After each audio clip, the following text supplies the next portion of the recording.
This is Arizona's biggest name in gaming. Whether it's the brilliantly brand new White Tanks or the always spectacular West Valley right down the street, we've got you covered with the hottest slots and tables, state-of-the-art sports book, dazzling dining like the legendary Morton's The Steakhouse, entertainment, and more. The brand new Desert Diamond White Tanks and Desert Diamond West Valley. An enterprise of the Donna Automation.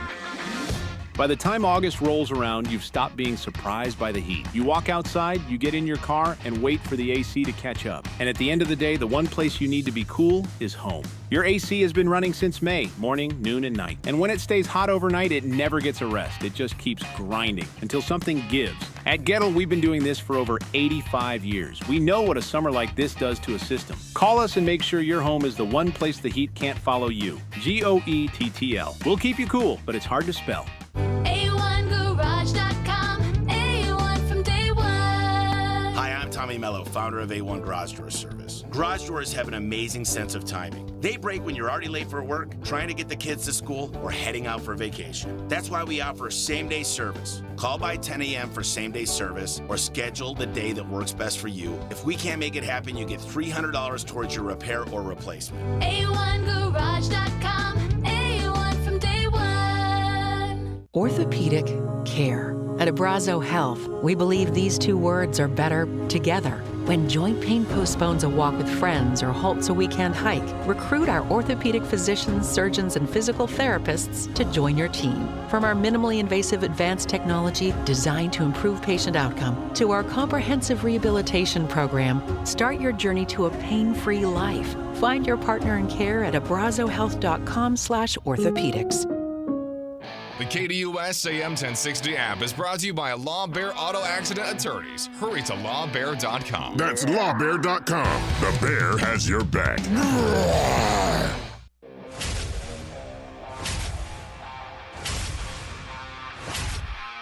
It's the lunch break.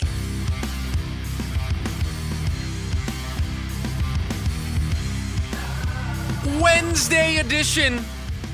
Right here, KDUS AM 1060, streaming on the free KDUS AM 1060 app, and you can watch us on the KDUS AM 1060 YouTube live stream. Welcome in. Thanks for hanging out with us here today on the show.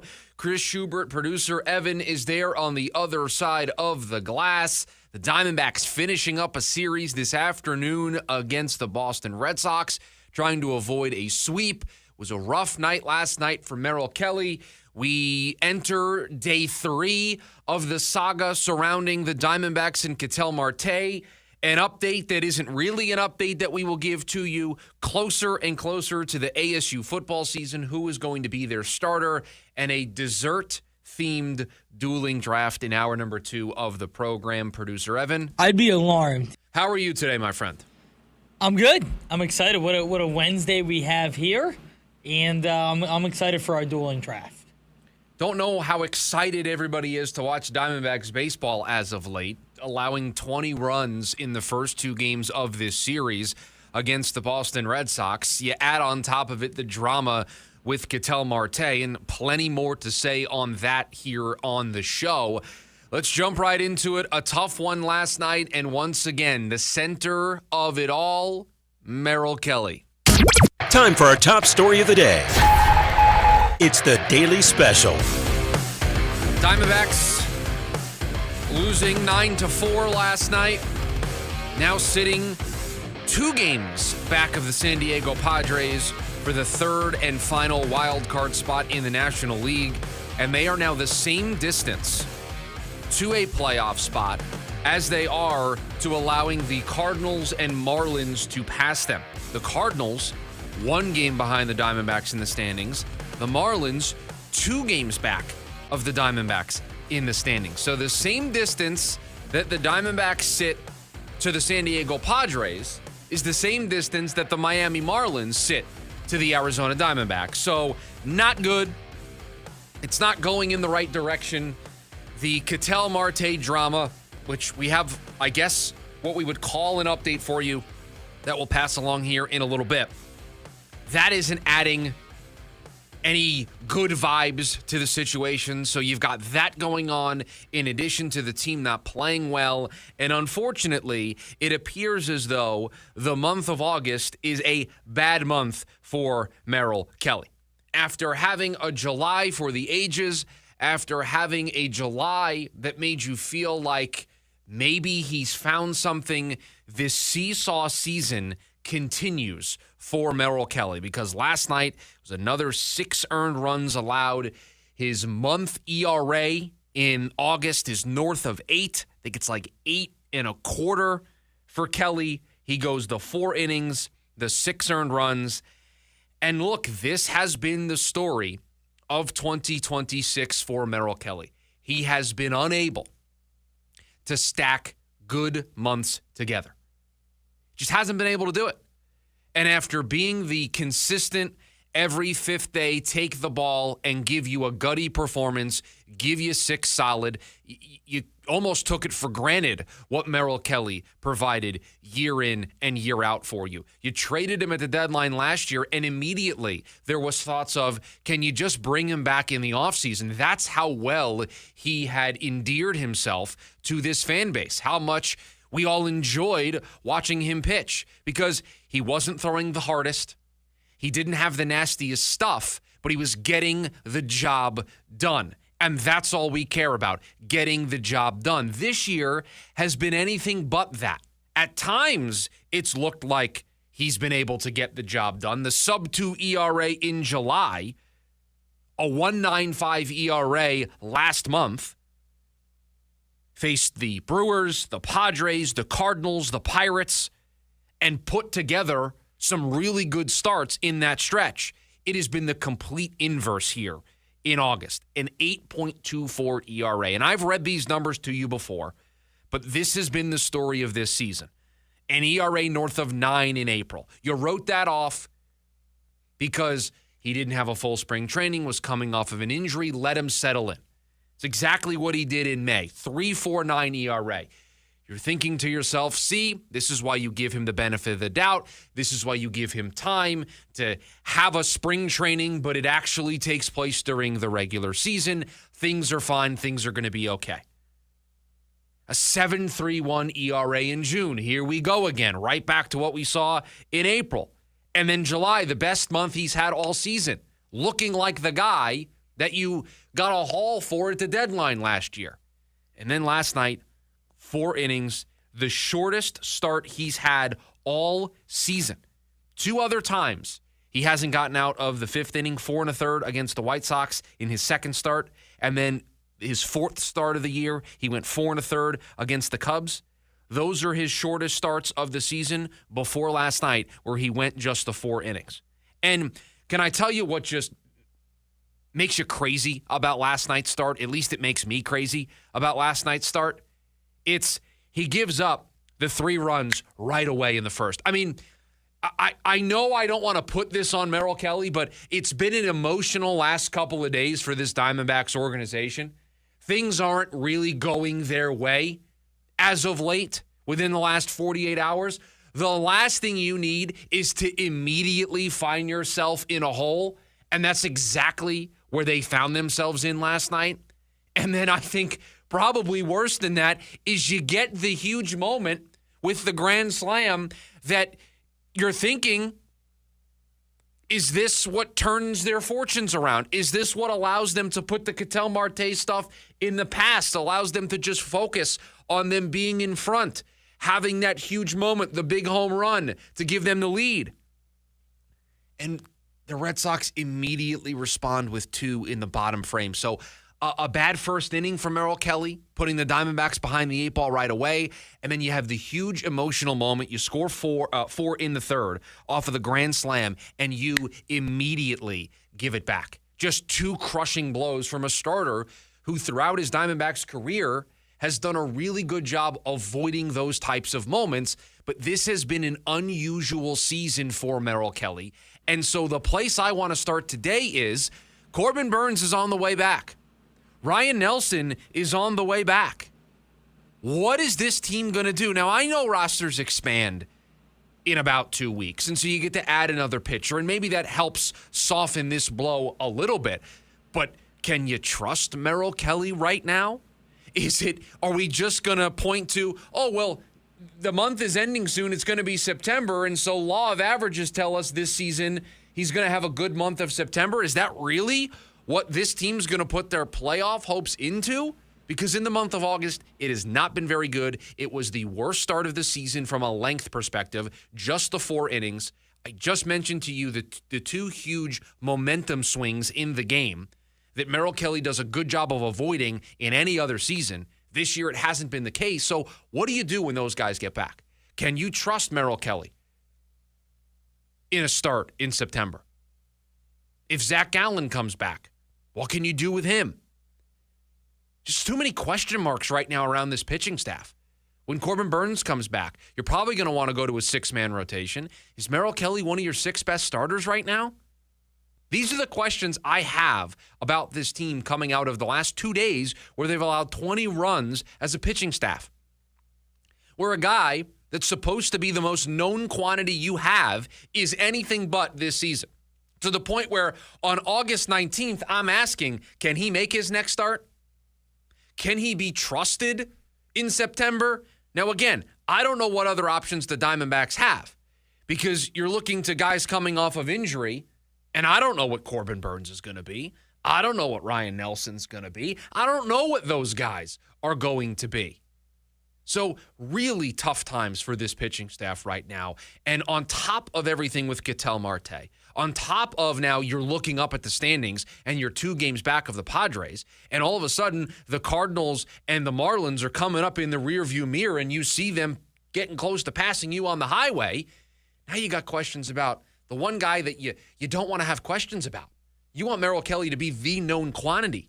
And he just hasn't been consistently enough this season. And this month continues to be bad for him. And I don't think I can just be the guy that says, oh, the calendar's going to flip and it'll be September. And every other month's been a good month for Merrill. So September has to be good. Like, is that really what this team's going to put their playoff hopes on? You can't do that. Well, and I know, by the way, it is true. Like in April, he posted 9-2. In May, he posted 3.49. In June, he posted 7.31. July was a 1.95. He was July great. was a 1.95. He was great. And then this month, it's an 8.24 to this point. He's going to have probably one more start in August. But the other thing is the lack of length you're getting from Merrill Kelly. This is a guy who hasn't reached the 7th inning in 6 consecutive starts.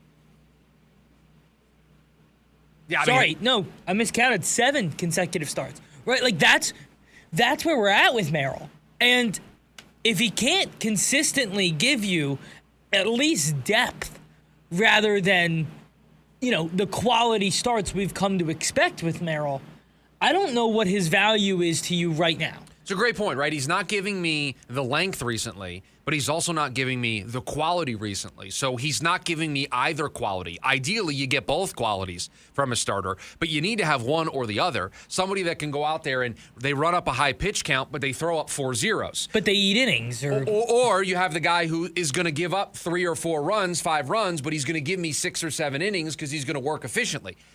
You need one of the two, and to have neither of them right now for somebody who's supposed to be the guy we all look to at this point of the season.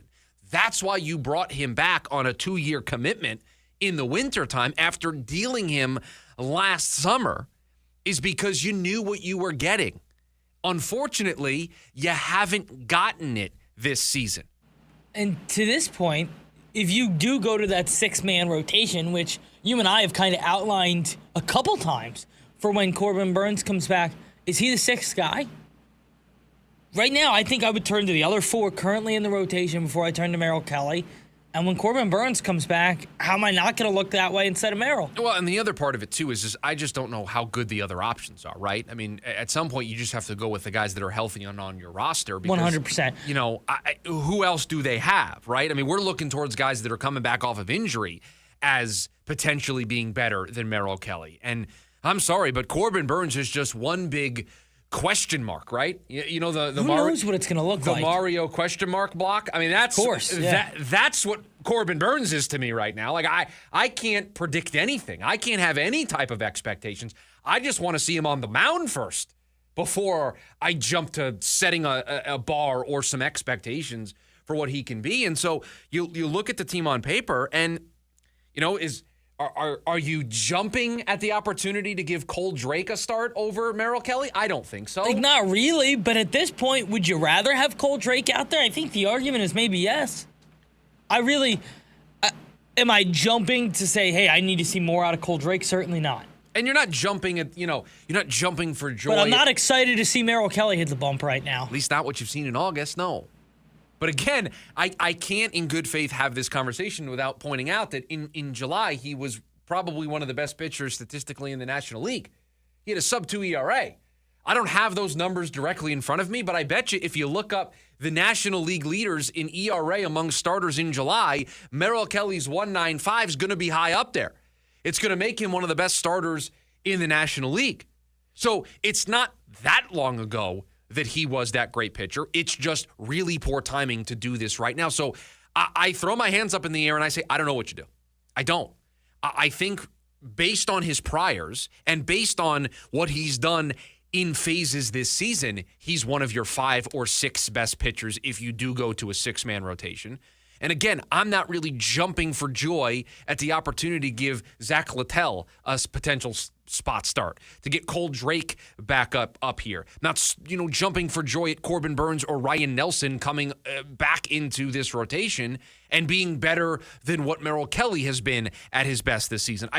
I'm not super giddy about any of those choices. So I think, unfortunately, we're just going to have to ride this out and hope that this bad month, good month thing continues, and September is a good month for Merrill Kelly. In July, by the way, he was third. You asked the question. Shota Imanaga posted a 1.53. Noah McLean posted a 1.78. Merrill Kelly a 1.95, just ahead of Robbie Ray. I'm sorry, what did you say there? Number third. Merrill Kelly. Number third. So I don't know. I don't know what to do. I just know last night, a bad start in terms of length, a bad start in terms of giving up 3 in the first.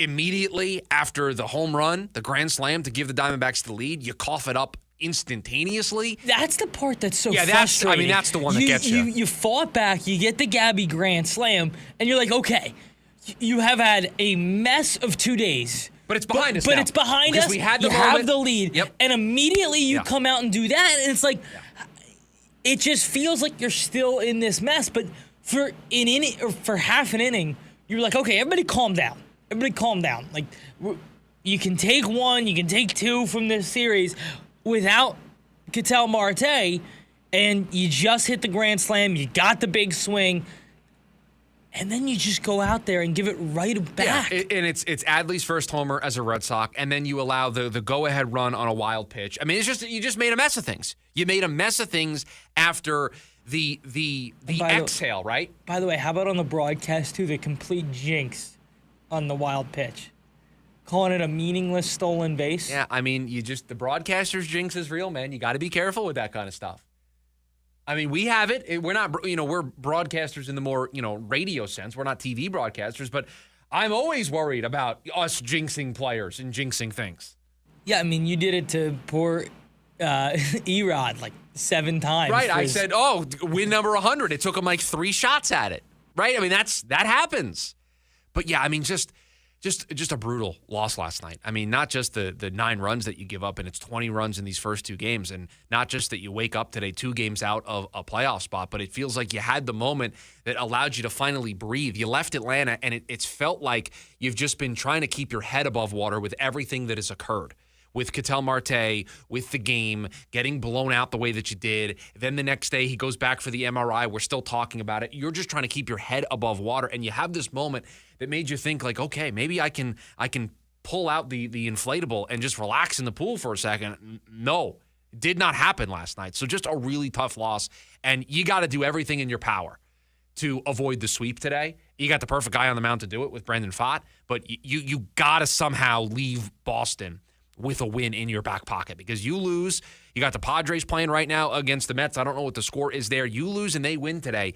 You're staring up at a 3-game deficit, and that we still got those 3 games at the end of the year in San Diego, which continue to be the games that I circle that this is going to come down to. But you are trending in the wrong direction right now, and it feels like this runaway train is close to falling off the tracks, and you gotta rein it back in. A win today would help in a big way. 480-864-1060. That's the phone number for you to join us here today on the program. We'd love for you to sound off on the Diamondbacks here today on the show. We've also got you over on the KDUS AM 1060 YouTube live stream. When we come back, the latest on Ketel Marte, an update, if you want to call it that next. The lunch break, KDUS AM 1060.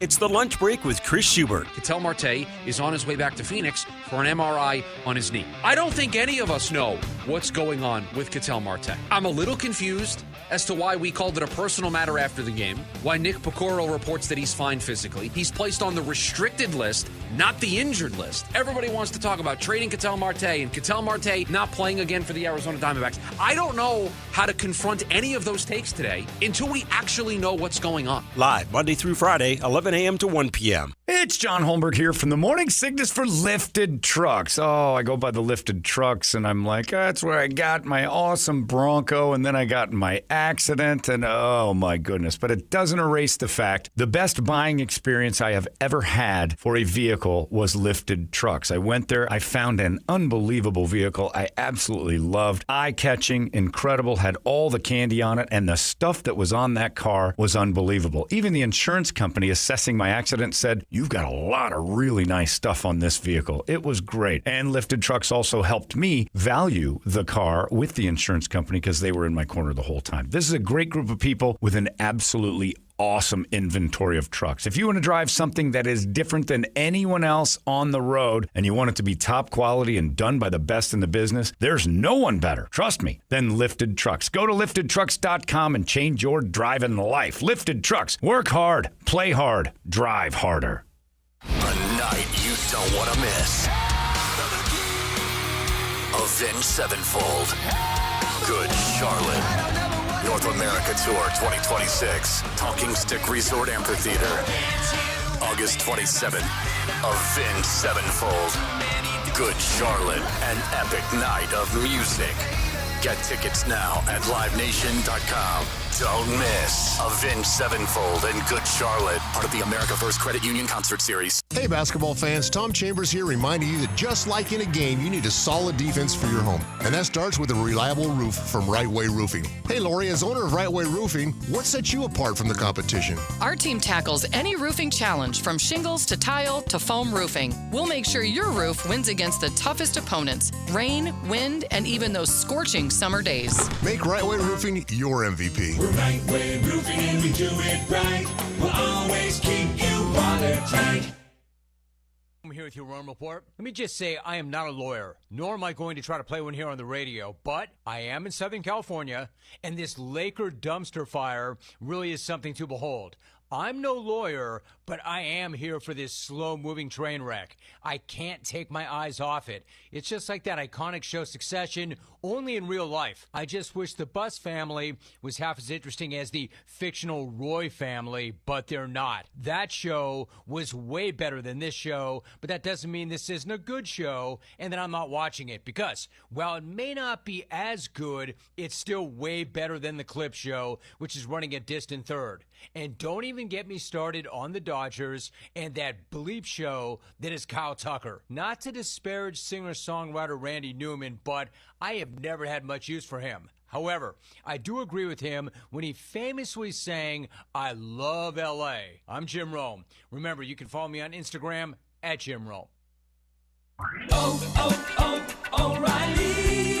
O'Reilly Auto Parts gets you back to savings. Purchase any 5 quarts of Syntec Full Synthetic Motor Oil and receive a free MicroGuard Select Oil Filter. Limits apply. You can also save 20% on a MicroGuard or MicroGuard Select Engine Air Filter when you purchase this Syntec Oil and Filter Special. Get details at O'Reilly Auto Parts. O'Reilly Auto Parts. This is the story of the one. As a maintenance engineer at a beverage manufacturing plant, he starts his day knowing every line is ready to run because Grainger delivers the industrial-grade products he needs to keep mixers, conveyors, and packaging equipment moving. With Grainger's vast selection of bearings, belts, and motors, he keeps operations running smoothly, so nothing grinds to a halt. Call 1-800-GRAINGER, click Grainger.com, or just stop by. Grainger, for the ones who get it done. The Jim Rome Show. And of course, it's a big story when it takes about 7 seconds into Dart's preseason debut for the dude to be right back in the blue tent. Like, no matter what happens, he's going to end up back in his home, away from home. You took a massive shot, then you napped it out on the field. If you don't want the concussion specialist to think that you might be concussed, you probably should not be napping it out on the field after a huge hit. It's not that complicated. 1 to 4 p.m. Monday through Friday here on KDUS AM 1060.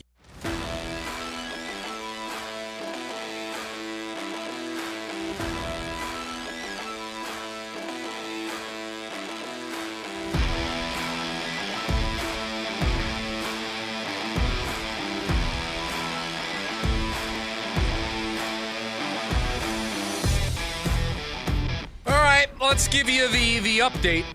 Although I'm not sure I want to classify it as an update, but here is the latest on Ketel Marte and his absence from the Arizona Diamondbacks, him being on the restricted list. We heard from his agent today. I am pulling up the quote here now from Ketel Marte's agent this morning. This was a statement that was given to John Morosi of MLB Network. Quote, he is currently managing a personal matter and will be undergoing an MRI on his knee tomorrow. Ketel appreciates the unwavering support from fans, teammates, the Diamondbacks organization, and Torey Lovullo during this time. He remains optimistic about his recovery and looks forward to returning to the field to contribute to the team as soon as possible, end quote. What on earth am I supposed to do with that statement? That gives me... I don't know if there's anything you can do with that one. Zero clarity as to what's going on here. And if it's a personal matter, I don't need the specific details. But that update wasn't an update at all. He's managing a personal matter. I knew that on Monday. He's undergoing an MRI. You know what? I'd like to apologize. He's undergoing the MRI on his knee tomorrow. That is new information. That part is new. The tomorrow part of it is new.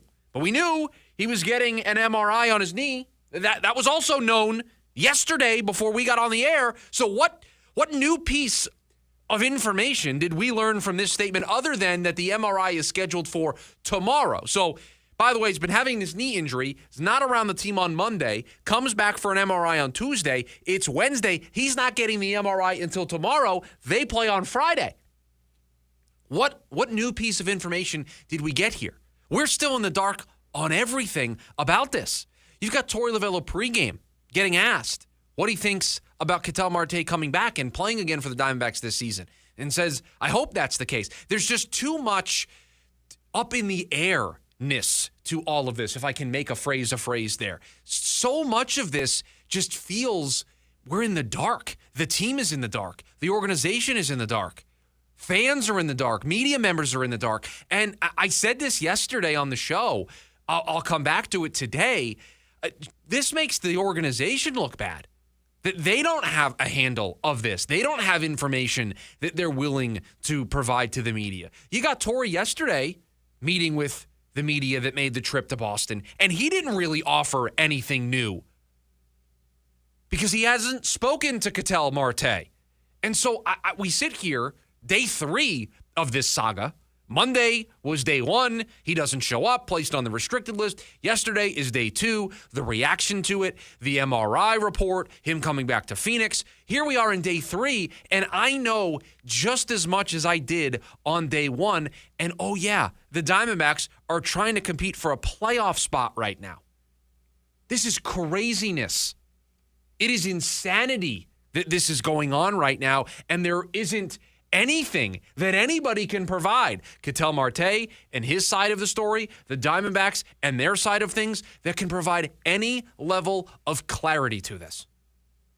Yeah, no, it's and I don't want, if it is a personal matter and hope Ketel is handling it, and hope everything is okay. I can't get over it. I thought he embarrassed the entire organization with how this has been handled. This is a bad look for the entire organization. I don't know how you come back from this.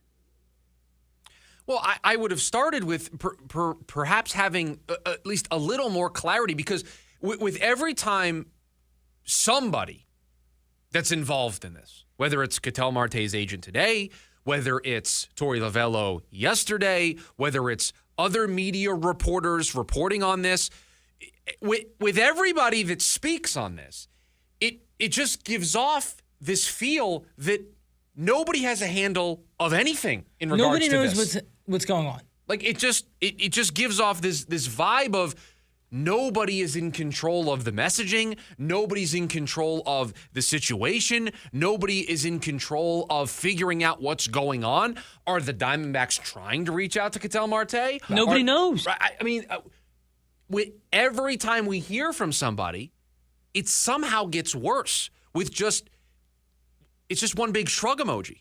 It's just one big, we don't really know. You don't know? You don't know if he's back at the team hotel. You don't know what's going on with his knee. You don't know why he's not with the team. 24 hours later, you haven't spoken to him. Has anybody in the organization spoke to him? You're not being, super upfront about the idea of him playing at any point this season. You're saying that you'd like him to, but that's not really giving anybody any confidence. I mean, this entire situation is a mess. And it's a mess that everybody shares blame in, right? Despite whatever's going on, Ketel Marte can let the team know that could have been handled better. What we've seen since then could be handled better by the team in their messaging, in the way they're trying to gather information on all of this. It's a distraction.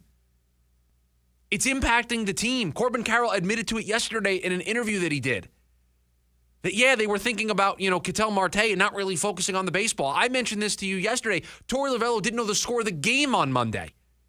Manager of the team, supposed to be locked in as to what's going on. Sure, you got blown out. You don't know the score of the game?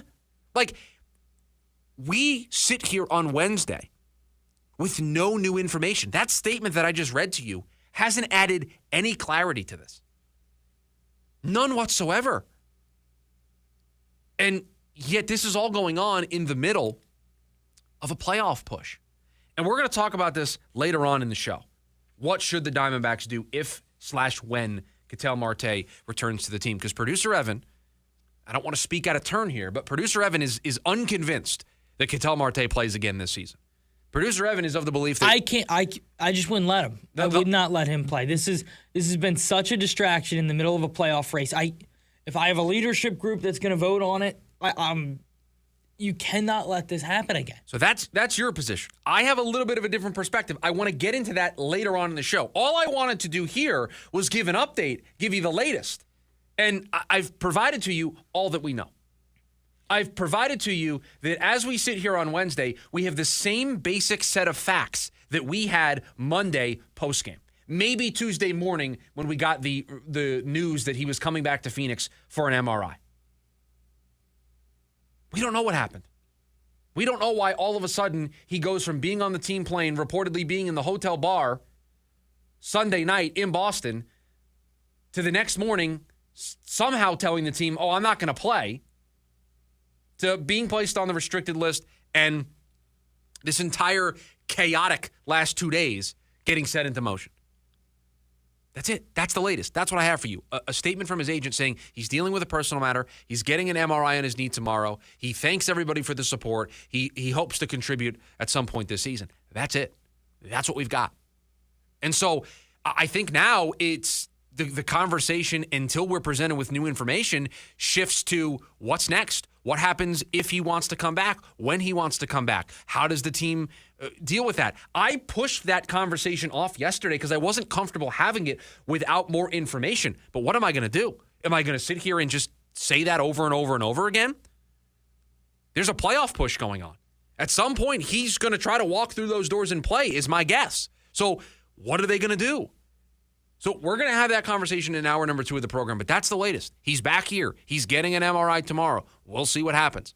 We'll see what that MRI shows. We'll see if that MRI shows something that stops him from being able to come back to this team, at least for this season.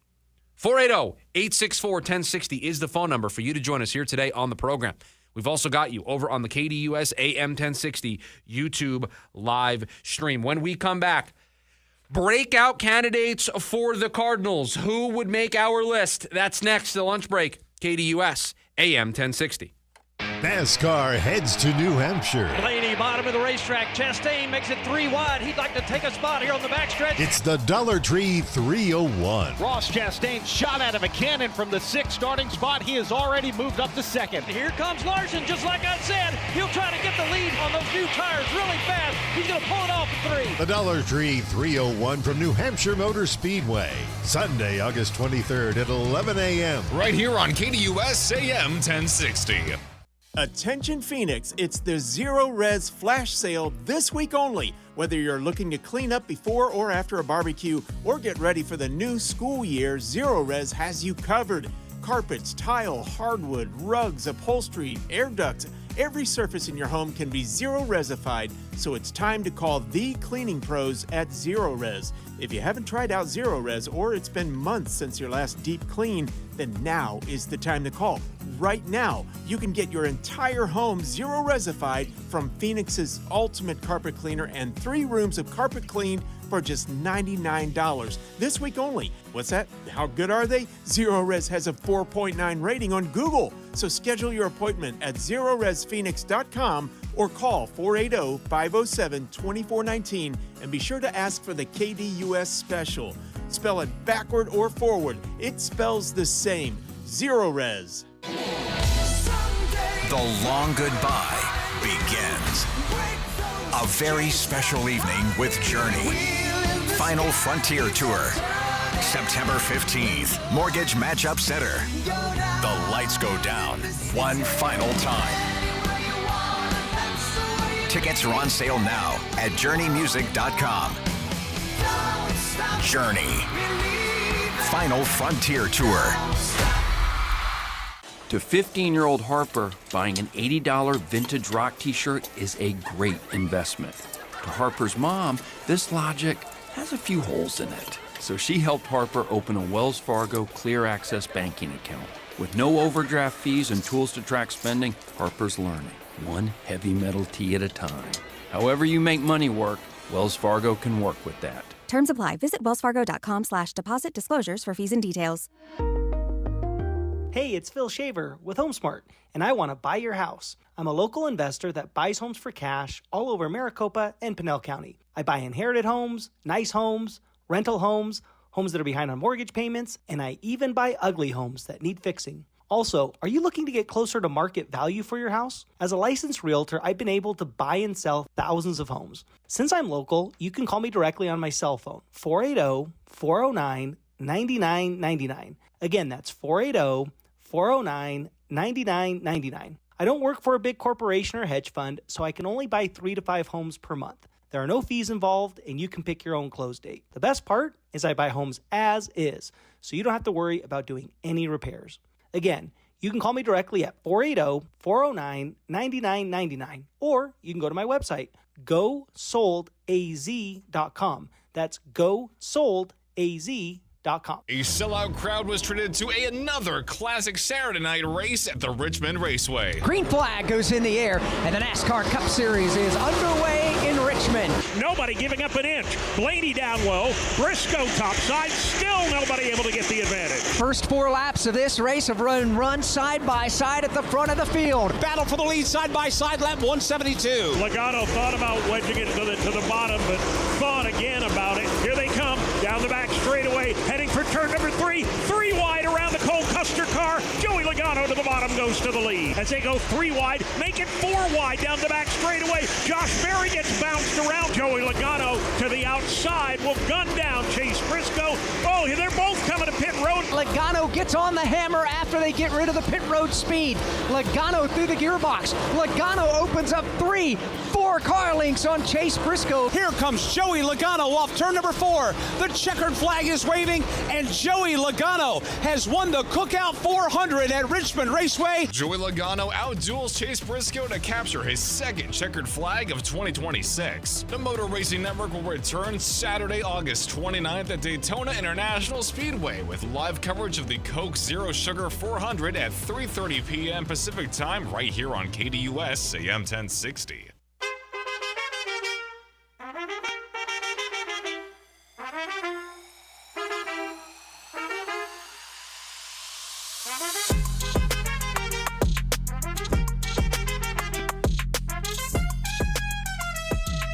Cardinals will be back in preseason action as we move closer and closer to football, the regular season being back in our lives. And I was reading a story on PFF where they picked breakout candidates for all 32 teams.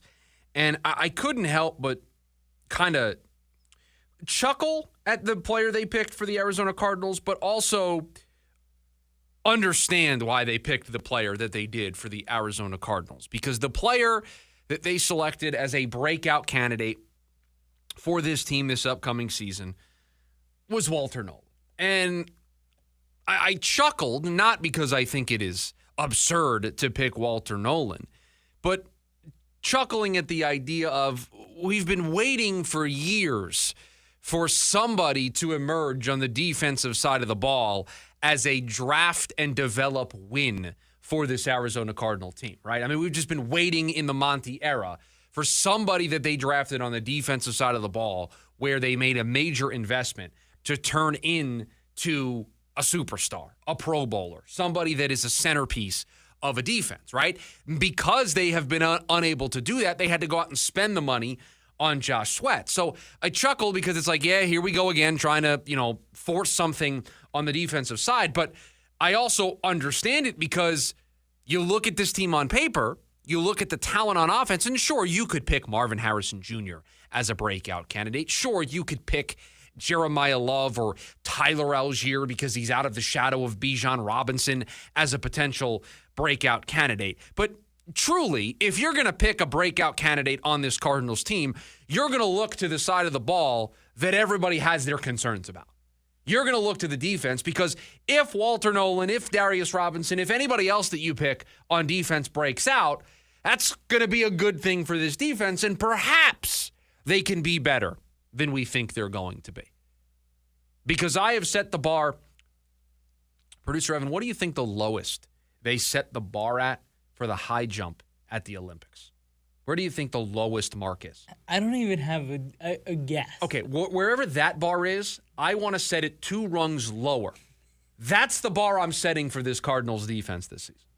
Yeah, I think that's fair. That's how little confidence I have in them. What have they showed you to raise that bar in the slightest? Absolutely nothing. 0 over the last couple of seasons, but in particular what they did in the second half of last year, and then they've changed nothing about their personnel. So the bar set as low as it possibly can go.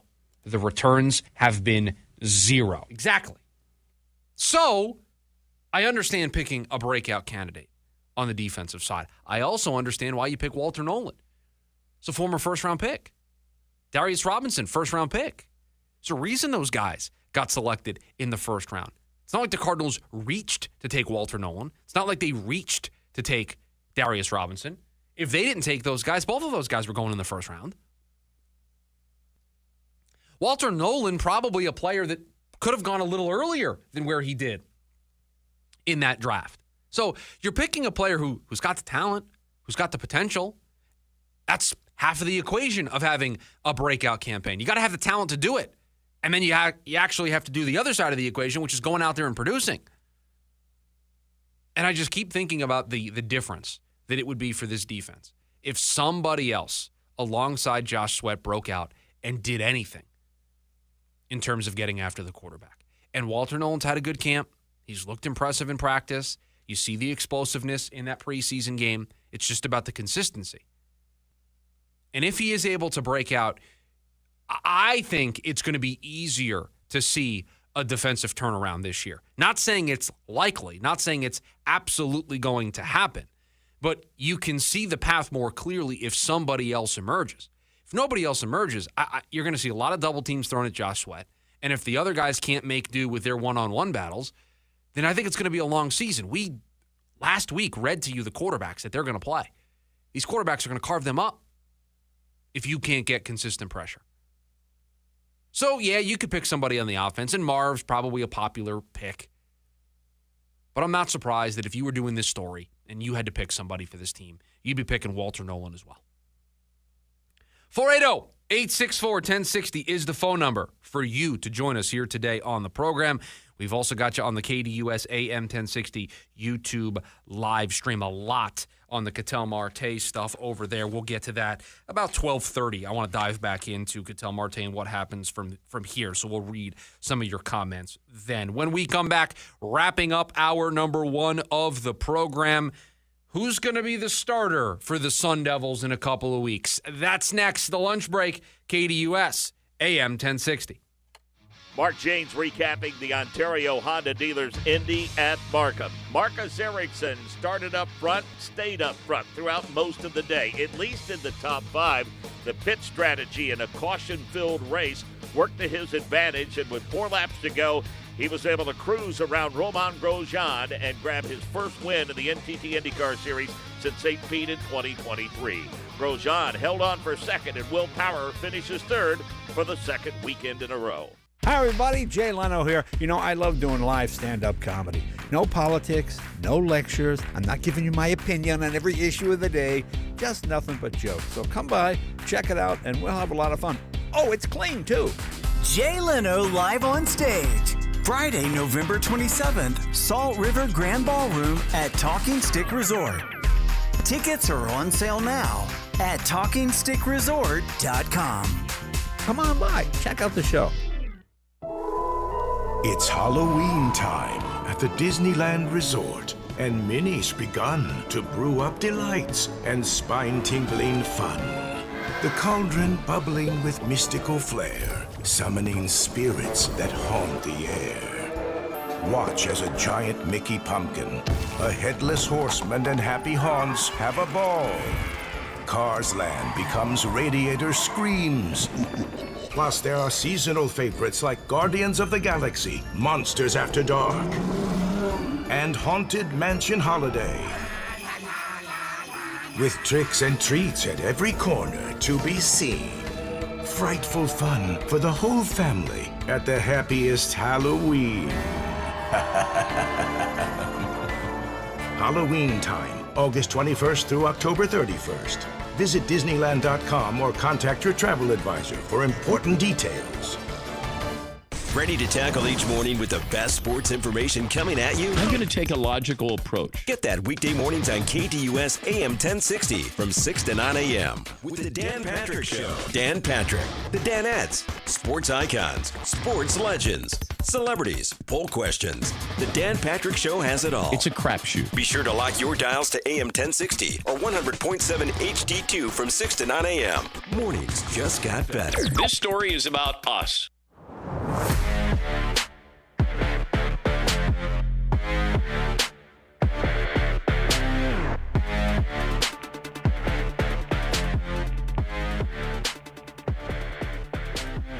Before the Cardinal season starts, the Sun Devil season is going to start.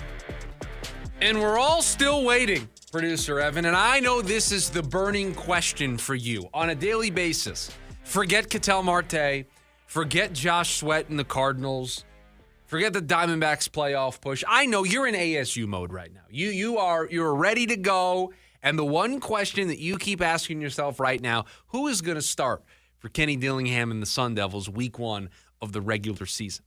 Is it going to be Cutter Boley or is it going to be Mikey Keene? The 2 portal transfers that this team brought in the offseason, Cutter Boley from Kentucky, Mikey Keene from Michigan. Both guys have looked good at times throughout camp. Feels like it is between those two guys, although they got a 4-star freshman in the mix as well. So they've got talent in this quarterback battle, but it feels like the edge is towards the two guys that they brought over in the transfer portal and have at least some levels of experience. Yeah, this is actually pretty talented quarterback room. It is one of those quarterback rooms that's a little bit more unproven, right? Like you don't have the proven stars that some of the other ones do, but you do have a lot of talent. And so it sounds like the two, meaning Mikey Keene and Cutter Boley, have started to pull away from the rest of the pack. Those two, it's going to be between them here at the end, it looks like. And given what Kenny has said in recent days, it sounds like one of the two of them has slightly started to pull away in that conversation as well. He didn't give us a name or allude to really which one it was, but he did say that one of them has started to take that step forward. Are you okay? Yeah, sorry, I just had to clear my throat. I don't know what that was. I know, I was just concerned. It wasn't a cough. I thought we were back because just yesterday we were talking about how you've turned a corner. I have turned a corner. I mean, it really just depends on what you're looking for if you're Kenny, right? Because I think they're two different quarterbacks. They're very different quarterbacks. Mikey Keene's the fifth-year senior. He's the guy with the experience, right? UCF, Fresno State, Michigan, 35 career starts. It's not a massive number, but what did Bo Nix, when he came out and got drafted by the Broncos, everybody talked about his experience. How many starts was that? Do you remember? I don't have the number off the top of my head. It's in the 40s. It may be in the 50s. Right? It was a decent amount. Mikey Keene's got 35 starts. Was 8-3 as a starter at UCF. He's from Chandler, Arizona. He started 61 career games. Mikey Keene or Bo Nix? Bo Nix. So, again, it's not Bo Nix levels of experience, but 35 career starts in college is nothing to sneeze at. It's decent. It's experience. It's multiple programs. It's different conferences, right? I've played in the Big Ten. I've played for Michigan. I know how that program operates. I've played at Fresno State and UCF. Now I'm coming in here to ASU. Ton of experience, 35 career starts. So if that's what you want, you've got that. Then you've got Cutter Boley, the guy who was recruited out of Kentucky to an SEC school, to a guy who last year threw for 2,100 yards, 15 touchdowns, can run the football, is a redshirt sophomore. So you've got a ton of potential, right? Hasn't really reached his ceiling. He only was 4-7 as a starter in his freshman season. From a physical talent standpoint, I think you like what Cutter has more. It's a bigger arm. He moves better. But from an experience standpoint, and a guy who will walk in and be the immediate leader on this team, you like Mikey Keene. It's an interesting conversation because it's a similar one we had to when Jeff Sims came in with Sam Levitt. You thought there was a chance Jeff could get the start week one. The difference with Sims was he played a lot of football and a lot of it didn't go great. Mikey's seen a little bit more success. In the case of Mikey Keene, you're dealing with I'm experienced, I'm going to take care of the football, I'm going to keep the offense on schedule, but am I really that big play threat, right? Am I that guy that's going to be able to make the big throw in a big spot? I'm not saying Mikey Keene can't do that, but I don't know if that's what you're getting if you're putting him under center. Yeah. With Cutter Boley, maybe a little bit more high risk, high reward. And I think you see that, in Mikey Keene's last 2 years starting, which is at Fresno State in 23 and in 24, a guy who completed 67% of his passes in 23 and then 70 in 24. He's a completion guy. A lot of it's West Coast style of what he's seen underneath. The big play is more in the realm of Cutter Boley. So it depends on a few things. What type of offense are you trying to run? Who's protecting the football more, I think, is going to be a huge part of this. And who gives me the best chance to win games I probably shouldn't win? And is that the guy that played in the SEC? To me, that is. I tend on, and I get that it is the experience wins a lot of this times. I love the experience Cutter Boley has, though, and I think for a young quarterback, if I'm right with Cutter Boley, I'm right. Like maybe I could get 2 years before he's gone and work with him like I did in Sam in his 2 years here. That's what I see. And I think that Kenny has bought himself a little bit of leeway to bring in a young, more unproven quarterback and a guy who's in his 5th year and, allow those two to battle. Allow those two to fight for a spot because I've done that before and it worked for me. By the way, and I know this is the way college sports are right now, but I laugh. I have the depth chart up or the potential depth chart up because we don't have the official depth chart before week 1 of the regular season. And I just look at all the guys that are in from the portal. Like, whoever they start at quarterback is going to be a portal guy. It's going to be one of these things like this. Omari and Miller, portal guy. If it keeps going this way. Reed Harris, portal guy. If it keeps going this way, like it's one of those things where it's becoming wild that it's like every year free agency. Like in college football, it's almost NFL free agency. The difference is you can never sign a multiple year deal. Three potential starters on offense were here last year. Not portal guys. Kyson Brown, Champ Westbrooks, Mekhi Stewart. That's it. Everybody else is a potential portal guy that's going to be a starter. On defense, it's the same thing. I mean, CJ Fight, and then you just got a bunch of portal guys. That's just the way it works right now. That's unfortunately college sports. Unfortunately. And again, whoever they start at quarterback between Mikey Keene and Cutter Boley is a portal guy. Reed Harris, Omari and Miller, the 2 big receivers that they went out and got in the portal. So even if you go with Cutter Boley with the less experience, you got 2 really good receivers that you brought in that can help him out. This is not going to be the case of Jordan Tyson and then whatever else you have. You actually have a deep pass-catching room this year. And so remember, that'll help. When Sam took over, Jordan Tyson wasn't Jordan Tyson yet, really. No, but what I meant is last year, it very much felt like it was JT or bust. It was, I'm getting the ball to Jordan Tyson or else nobody else is good enough to get open consistently enough for me to be effective. Correct. And I do think at times Sam kind of defaulted to the Jordan's up there. Right. We can't say the full phrase, but yeah, he's down there somewhere. I'll just let it rip, right? And I don't think you want to make a living that way. And so having some depth is nice, and they do. They have some depth. By the way, I'm using my new favorite depth chart website. I'm on Too Deep looking at this. I figured you would be. Looks really nice. By the way, it looks great. Are you using the pictures of the guys? I don't have pictures, but I was using it because what they do a great job of is I'm able to click on a player, and I can see that, Mikey Keene, UCF, Fresno State, Michigan, and I have the years that he was there, and I have some information on him. So and he didn't play a game at Michigan. He did not. He did not. He played 39 games for Fresno State and UCF. As I mentioned, the 35 career starts, but he's played in 39 games at Fresno State and UCF. Completed 63% of his passes, 5,800 yards, 42 touchdowns at Fresno State. So he's pretty good. Yeah, wow. 8-3 as a starter at UCF with 23 touchdowns. There's been success with Mikey Keene. Like I'm sure he's certainly more wins than Cutter Boley has seen. Well, that's what happens when you're a 5th-year senior.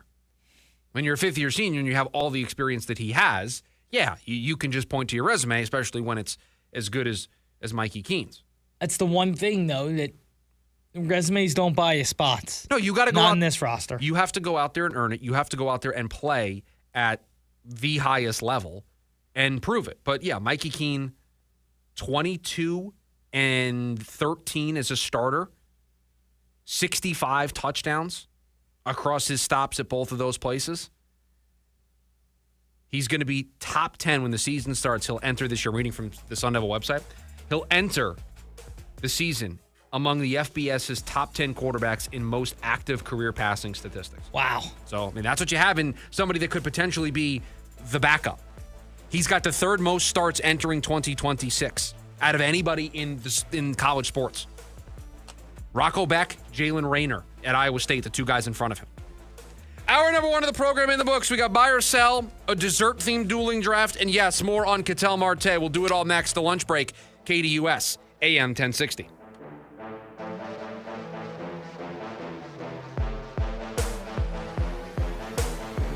AM 1060 KDUS Tempe Phoenix and KSLX HD2 Scottsdale Phoenix. This is Michael with Restore My Civil Rights. For many listeners, a criminal record can feel permanent.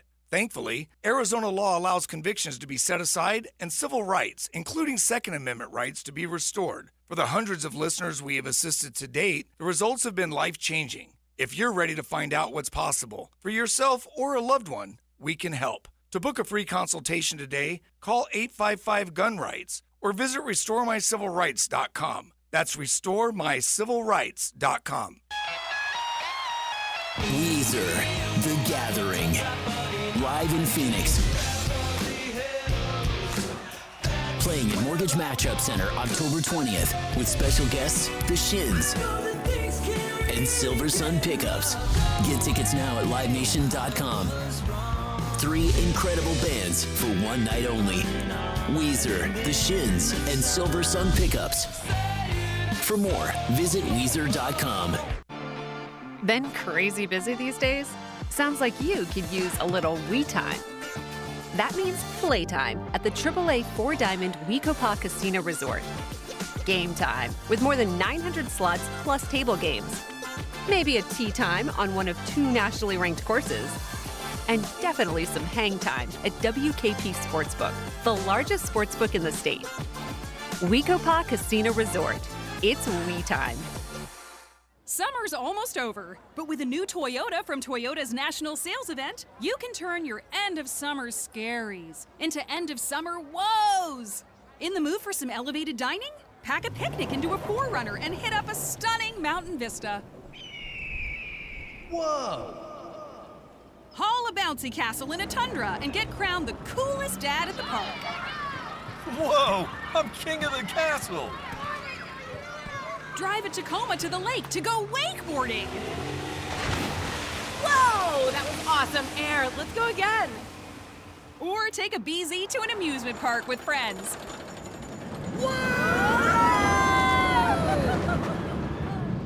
Keep your woes going this summer in a new Toyota. Event ends August 31st. Dealer inventory may vary. See your participating Toyota dealer for details. Toyota, let's go places.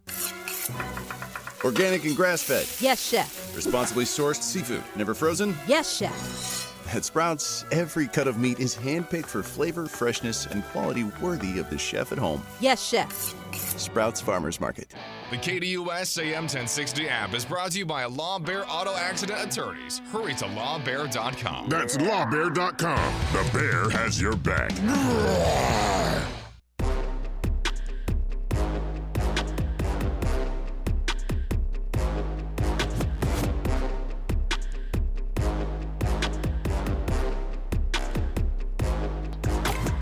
Hour number 2, the lunch break here at KDUS AM 1060.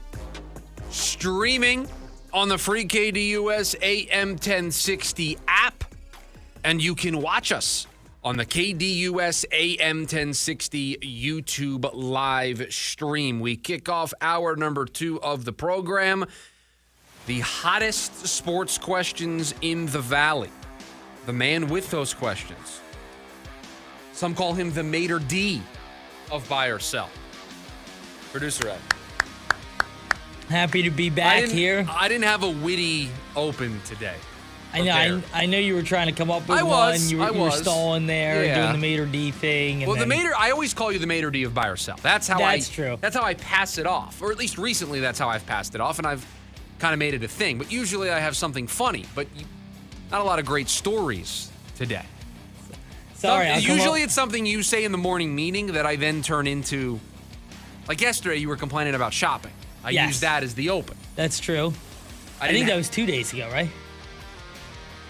You got the point. It was something you said earlier the week that I used as but I didn't have anything for that. Yes. No, I get it. But I respect you trying to make it fun. Yeah, I'm trying. Doing my best. Ketel Marte won't be in the lineup till the earliest September 1st. I don't know. Code made a great point on the YouTube that I didn't get to earlier in the show. But when I was reading the statement from Ketel Marte's agent about him getting the MRI tomorrow, Code was like, tomorrow, real sense of urgency there, Ketel. Gonna get the MRI on a Thursday. And usually, it takes a little bit of time to get those results back. It's not instantaneous. So, I don't know. If his knee's bothering him to the point where he's getting an MRI, I don't think he's going to be in the lineup on Friday. When I get back on Monday, I don't think he's going to be in the lineup. So I'm going to sell that take until I have more information. I don't know when he's going to play. I think he will. As long as he's healthy, as long as this knee injury isn't something that keeps him out, I think he's going to play again this season. But I don't know when that is. The D-backs will get swept by the Red Sox finishing today. Read me the pitching matchup for today. Yes, I will. Do me a favor. Let me know who's starting for both sides. By the way, that game starts in about an hour from now. The finale of the series in Boston for the Diamondbacks. Going today for the Red Sox, it will be Peyton Tolley. Okay, Peyton Tolley, good pitcher. Good pitcher versus the D-backs' best. It'll be Brandon Pfaadt. And that's why we're picking the Diamondbacks to win today. Because he has delivered every single time the team has needed him to. They're going to need him. Came back to the rotation. And yes, today is another one of those days. They need him. Yep, needs to answer the bell one more time. Well, he's going to have to answer it quite a bit if Merrill Kelly's going to pitch the way he did last night the remainder of the season. Because I don't... It's very fair as well. I mean, because then you've got two starters that you trust. And I still think it's... I don't want to say it's lukewarm trust with Brandon Pfaadt, but it's not, It's lukewarm trust. It's a nervous trust. We're in the dating stage. Yes. We haven't moved in.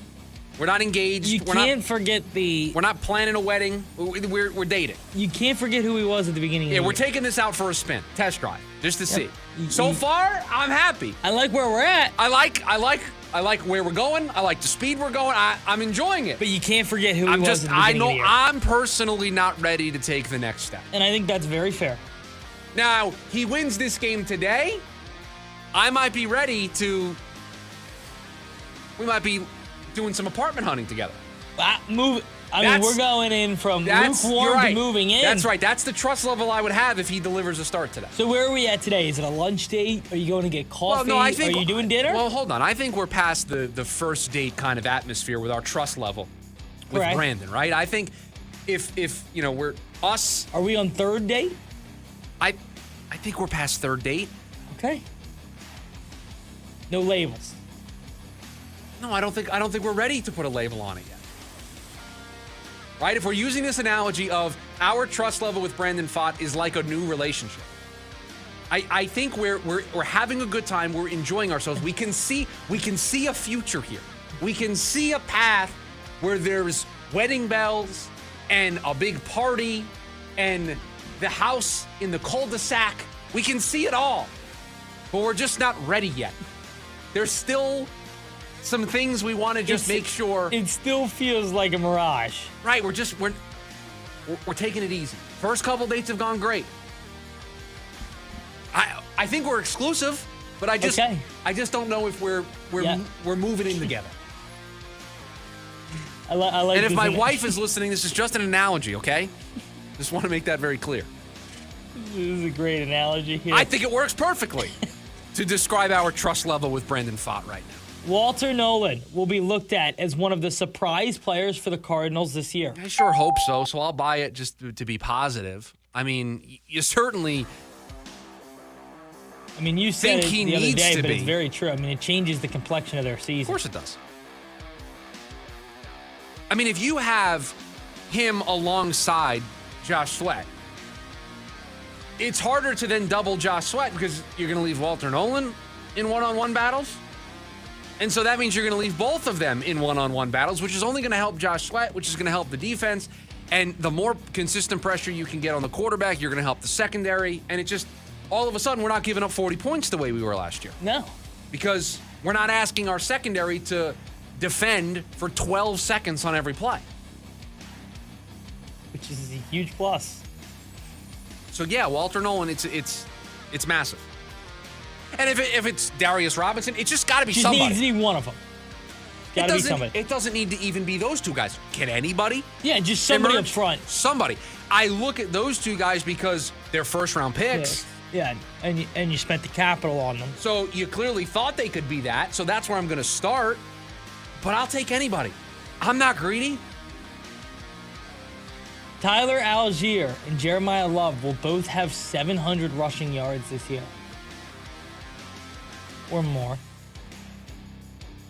Just to give you, the reason I picked this number is Algier had 1,000 in his rookie year, which was without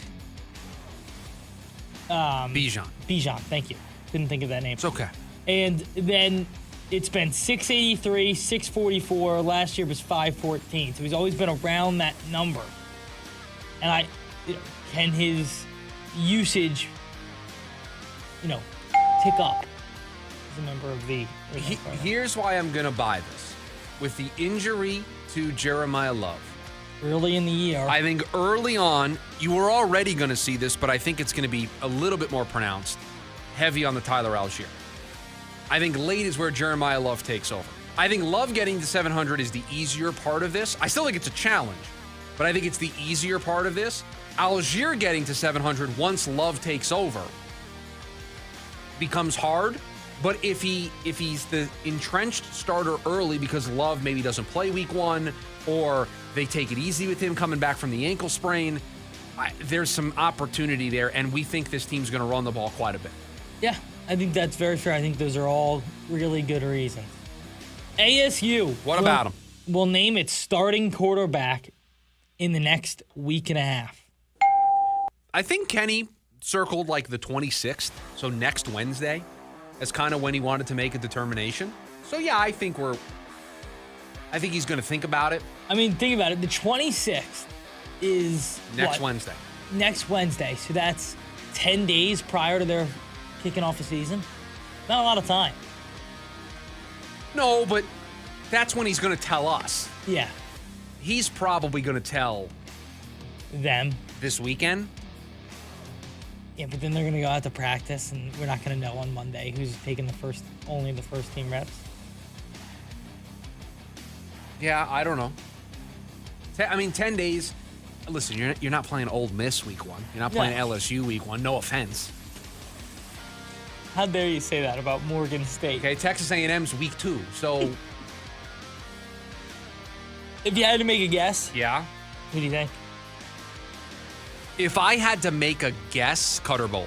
I think so. I think it's bowling. But I would understand how you got to Mikey Keene being the answer as well. I wouldn't be upset or surprised at either answer. I'll tell you this, though. I'm like 20% confident that whoever is named the starter won't start every game. Finishes the season as the starter. I'm at like 20%.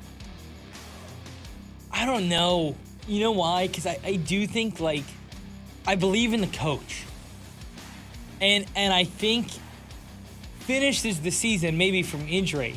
But to get moved around or benched, I just don't see it. They start 1-2.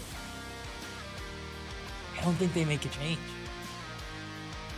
They start 1-2 in I guess the one game's a conference game, but they lose a close one in London. A close one in A&M. And I don't think they're making a change. I've seen this team do this before. They play an uninspiring game against Morgan State, but win. They go to Texas A&M, they don't move the ball, they struggle. They travel overseas, and they lose their first Big 12 game.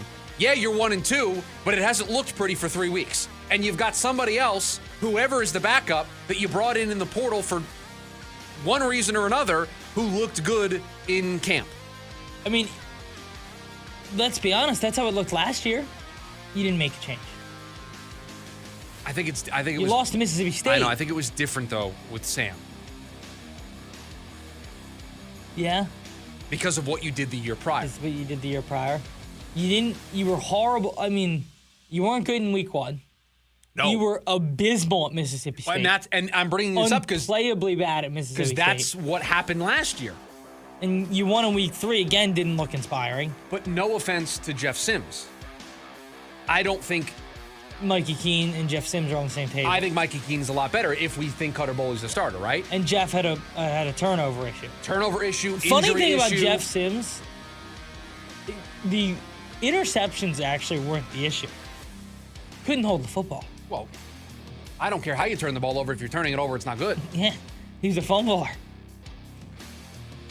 It was. So 20% is the percent I would give it right now that whoever is the starter week 1 stays the starter for the remainder of the season. Now, they go out and they impress me against Morgan State, they play well against A&M, then I'll change my tune. But right now, 20%. No matter how they look against Morgan State, despite a loss to Morgan State, that player will start week 2. Yeah. Whoever is starting, whoever gets the starting job is getting the first 3 games of the season, in my opinion. Okay. Yeah, they're not going to make a switch going to London without a bye. And you're right, because then you come back from London, you have the bye week. And that's when you make You could make a change if you wanted to. Yeah. Gosh, I hope they're not in the position where they start 1 and 2 and have to make a change. Beat Kansas. Or go to College Station and win. If they go to College Station and win, though, you're potentially staring 3-0 in the mirror. I think you're staring 3-0 in the mirror. All right, let's do the thing. They go 3-0. Yeah. They're ranked in the top 15.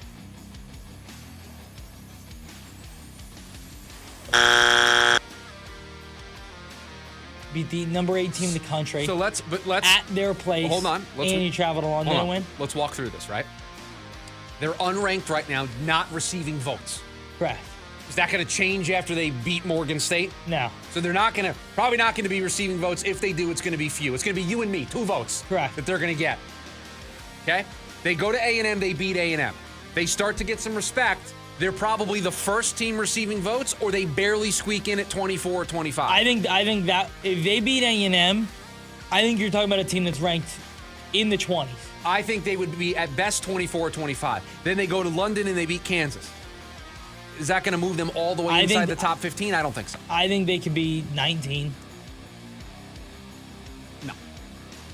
I think they'll be 3-0 and they'll be ranked, but they won't be top 15. By the time they get to Baylor, they are ranked. I think they're ranked after they beat A&M or Kansas. I think they're ranked after those. I just don't think they're top 15. Do you think they won't be ranked if they go 2-1? No, absolutely not. They would have to win all 3. Correct. Yeah, they don't get ranked at 2-1. Okay. Interesting. All right, last one for you. Are you ready? Sure. The Cardinals will make a decision on how they are playing their starters today or tomorrow. Well, I think they've already made a decision, so I'll buy this. We will know. I think we'll know probably. Yeah, we'll know today. That's all I got for you. It would be my guess. There you have it, little buy or sell. Today is National Soft Serve Ice Cream Day. So we're drafting ice cream flavors here on the program. A dueling draft. Don't have to be soft serve flavors? Does not have to be a soft serve flavor. Just drafting ice cream flavors. There's a rumor, sources close to the situation say the number 1 overall pick is in play. There could be a trade. So we'll discuss next. The lunch break, KDUS AM 1060. It's the lunch break with Chris Schubert. Ketel Marte is on his way back to Phoenix for an MRI on his knee. I don't think any of us know what's going on with Ketel Marte. I'm a little confused as to why we called it a personal matter after the game, why Nick Picoro reports that he's fine physically. He's placed on the restricted list, not the injured list. Everybody wants to talk about trading Ketel Marte and Ketel Marte not playing again for the Arizona Diamondbacks. I don't know how to confront any of those takes today until we actually know what's going on. Live Monday through Friday, 11 a.m. to 1 p.m. As the old saying goes, size matters. At Morgan & Morgan, we have over 1,000 lawyers and nearly 6,000 people on staff. But at the core, this is and always has been a family business. Our family watching out for your family. Call us or email us 24 hours a day, 7 days a week, even on a Saturday or a Sunday. And if you ever have a problem, call our mom. Morgan & Morgan. For the people and your family. Injured? Dial # law or visit forthepeople.com for an office near you. Somber presents You Are the Reason Tour. Fresh from selling out shows all around the world. See Somber live in Glendale.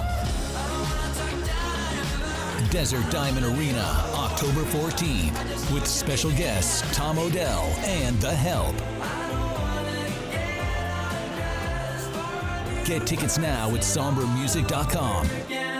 Your dental health affects your whole body's wellness. Got a broken tooth or need a crown? At Arizona Crown Center, you can expect care focused on crowns and bridges for just $6.99 per tooth, including your x-ray. That's less than half the usual cost. With Arizona Crown Center, expect top quality, efficient treatment backed by a 3-year unconditional guarantee, and even same-day service. They keep it simple and affordable, so you can enjoy the foods you love without worry. Plus, their friendly team makes every visit comfortable and easy. Whether it's your first crown or replacing an old one, they personalize your care to fit you. That's something to really smile about.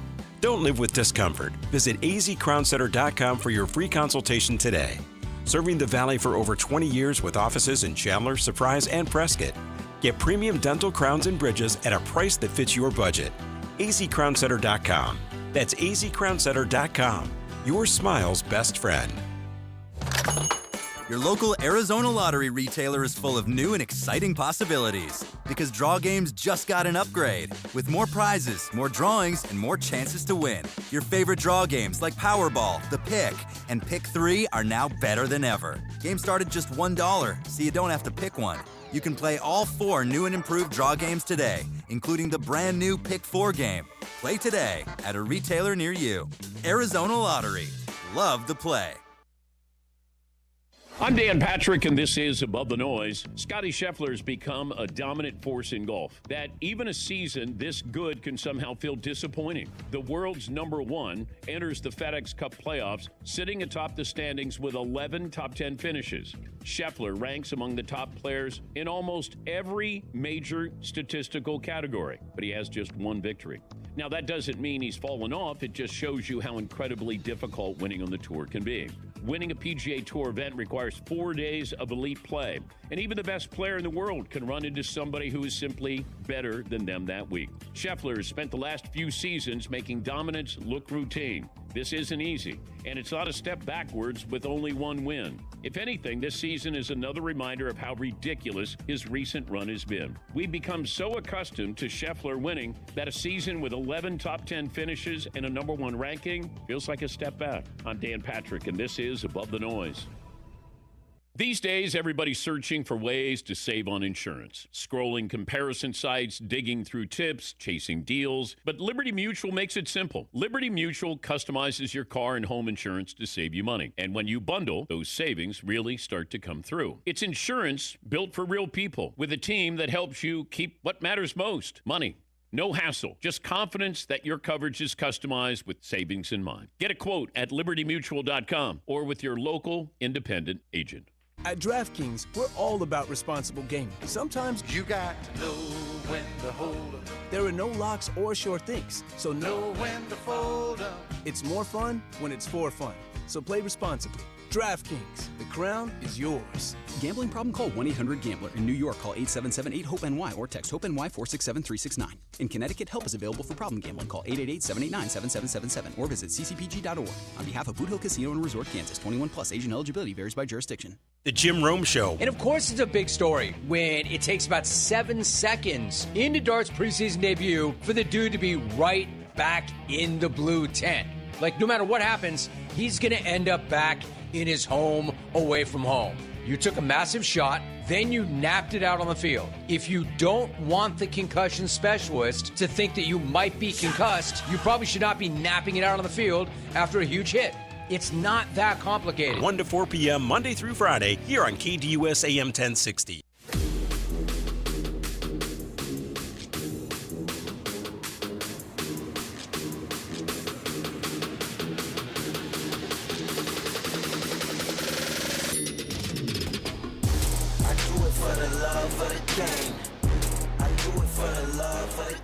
Today, according to nationaldaycalendar.com, is National Soft Ice Cream Day. Do you know how soft ice cream or soft serve ice cream came to be in existence there, Producer Evan? Do you know this story? No, I don't know this at all. 1934, Memorial Day weekend, New York. Tom Carvel. Flat tire, side of the road. pulled his ice cream truck into a parking lot. The product was melting. He served this melting ice cream to people, passerbyers, and they loved it. Really? And that's how we got Carvel ice cream, the location where you would get this soft serve ice cream. I didn't know that. Yeah, there you go. Wow.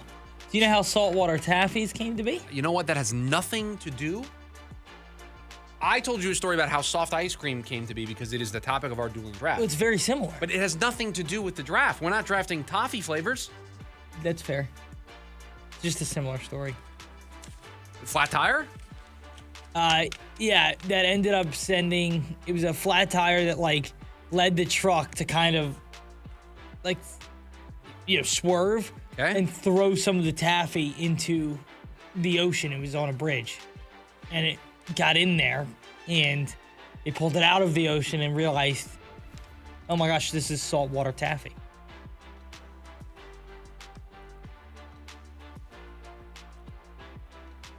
Who cares?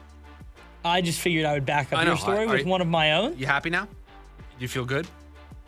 I feel great. Can we get to what we're here to do? Yeah. We can. We totally can. You have the first overall pick. I do have the first overall pick. Are interested. Yeah, so I will offer you the swap for the next 2 swaps. Your options.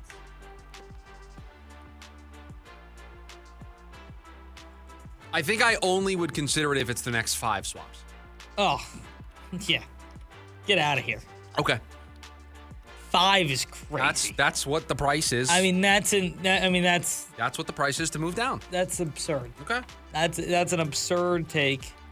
And I'll stay up here at number 1. Can I get really specific? Or are these generic? You can go as crazy as you want. You want to go Ben and Jerry's flavors and get all crazy? Go right ahead. I think you'll lose. Yeah. I think the listeners will side with the more straightforward list, but you can do whatever you want. Yeah, I'm debating on what I think you're going to take. So I'm going to go peanut butter ripple. You could have had that with the number 5 pick. So. Yep. Vanilla with peanut butter. How do you spell ripple? R-I-P-P? R-I-P-P-L-E. Just making sure. So I'm up. I will take cookie dough. It's a good pick. I thought about it. And I will take mint chocolate chip. Knew that was going to be up there. I thought about taking that. So I'll take cookie dough and mint chocolate chip as my first 2 picks. I think those are good picks. Yeah, I want to make something very clear. I won the draft. Oh. The draft is over. Stop. No, you did not. No, it's over. No, you did not. Done. I've won. Listen, mint chocolate chip is a good flavor of ice cream. You can forfeit the rest of your picks. To act like it is that much better than the rest of the done. Over with. Is so absurd. Is so absurd. All right, give me cookies and cream. Okay. I'd rather had. I think you. Cookie dough was a great pick. I think mint chocolate chip was a good pick. Peanut butter ripple number 1 overall is worse than potato salad. Oh, totally disagree. No, it's a worse pick value-wise than the potato salad pick in the barbecue draft. I totally disagree. Okay, well, you can totally disagree to a loss. I totally disagree. Okay. All right, now I have one that I think goes by several different names. So whatever you want to call it. But when I was a kid, we called it Graham Slam. Now I think it goes more by Graham Central Station. Okay, I'm going to put G. So I would say, let's call it Graham Cracker Ice Cream. All right. I wrote down GCS for Graham Central Station. Yeah, I think that's perfect. Okay, so now I'm up for 2? You're up for 2. Okay, I'll take chocolate ice cream. Yeah, terrible pick. And then give me coffee ice cream. That's a solid one. Yeah, I've won the draft. It's over. It's over. Solid one. You're out here trying to be the guy on draft night that's smarter. You're trying to be Kyle Shanahan, smarter than everybody else. Let me take this obscure mid-major tackle that nobody else is talking about. I'm gonna be Bill Belichick with the Patriots. And I'm going to draft a guy that's supposed to go in the 4th round, number 2 overall, with the Graham Central Station and peanut butter ripple. No, you go bread, you go butter. You go build the trenches. Give me chocolate, give me cookie dough, give me mint chocolate chip, give me coffee ice cream. See you next week. Okay. Yeah. No, I think that's good. Give me French vanilla. It's the best pick of the draft. I mean, didn't even take the best vanilla. Vanilla bean. So now, if you want to take the I'll best take vanilla bean. No. French vanilla's locked in. You handed the card into the podium. You only changing your pick because coach says Evan getting absolutely destroyed. I mean, this is one of the worst. Absolutely This is not. one of the worst performances. The only thing that would have made it worse is if you gave up the 5 future swaps and still you could have had all of these ice creams and had the 2 picks in a row. That's how bad this draft is by you. I couldn't disagree more. I mean, just horrendous. Couldn't disagree more. Job by you. By the way, the Pittsburgh Pirates with a walk-off home run, in case you were wondering. Thank you. Not that they're playing anybody that matters anything to the Diamondbacks. I'm keeping an eye on the Padres. Yes, for everybody. Good game. Looks like that's still 2-1 Metropolitans. I believe that is in the bottom of the 8th now. Correct. All right, so it's my last pick. Sure. Yes, your last pick. My last pick. Okay. I'm going to get real specific with this. Have you ever been to Jenny's? I'm sorry. You haven't been real specific with Graham Central Station and PB Ripple? You can get those anywhere. I don't think you can get those anywhere. Have you ever been to Jenny's? I have no idea what a Jenny's is. What? Jenny's ice cream? Look it up on your tablet there. You're definitely going to know this brand. I'm okay. I'm good. You don't want to look this up? No, I'm okay. Okay. Well, they have a butter cake ice cream. And they have a brown butter almond ice cream that I'm between the two of them. Because they could be some of the best out there. But at the end of the day, I'll go with the butter cake. Butter cake. I mean, just dominated you in this one. I mean, it's not even close how bad you did here. Just dominated you in this one. You seriously don't have a flavor I would even dream of taking at an ice cream store. I mean, that's not what we're doing here. We're drafting ice cream flavors. And I think I've done a great job. Do I just go with the vanilla bean and just call it a day? I mean, I could do that. I could go Rocky Road. That's always a good choice. I thought about Rocky Road. Yeah, I mean, Rocky Road is a good. Thought about Moose Tracks as well.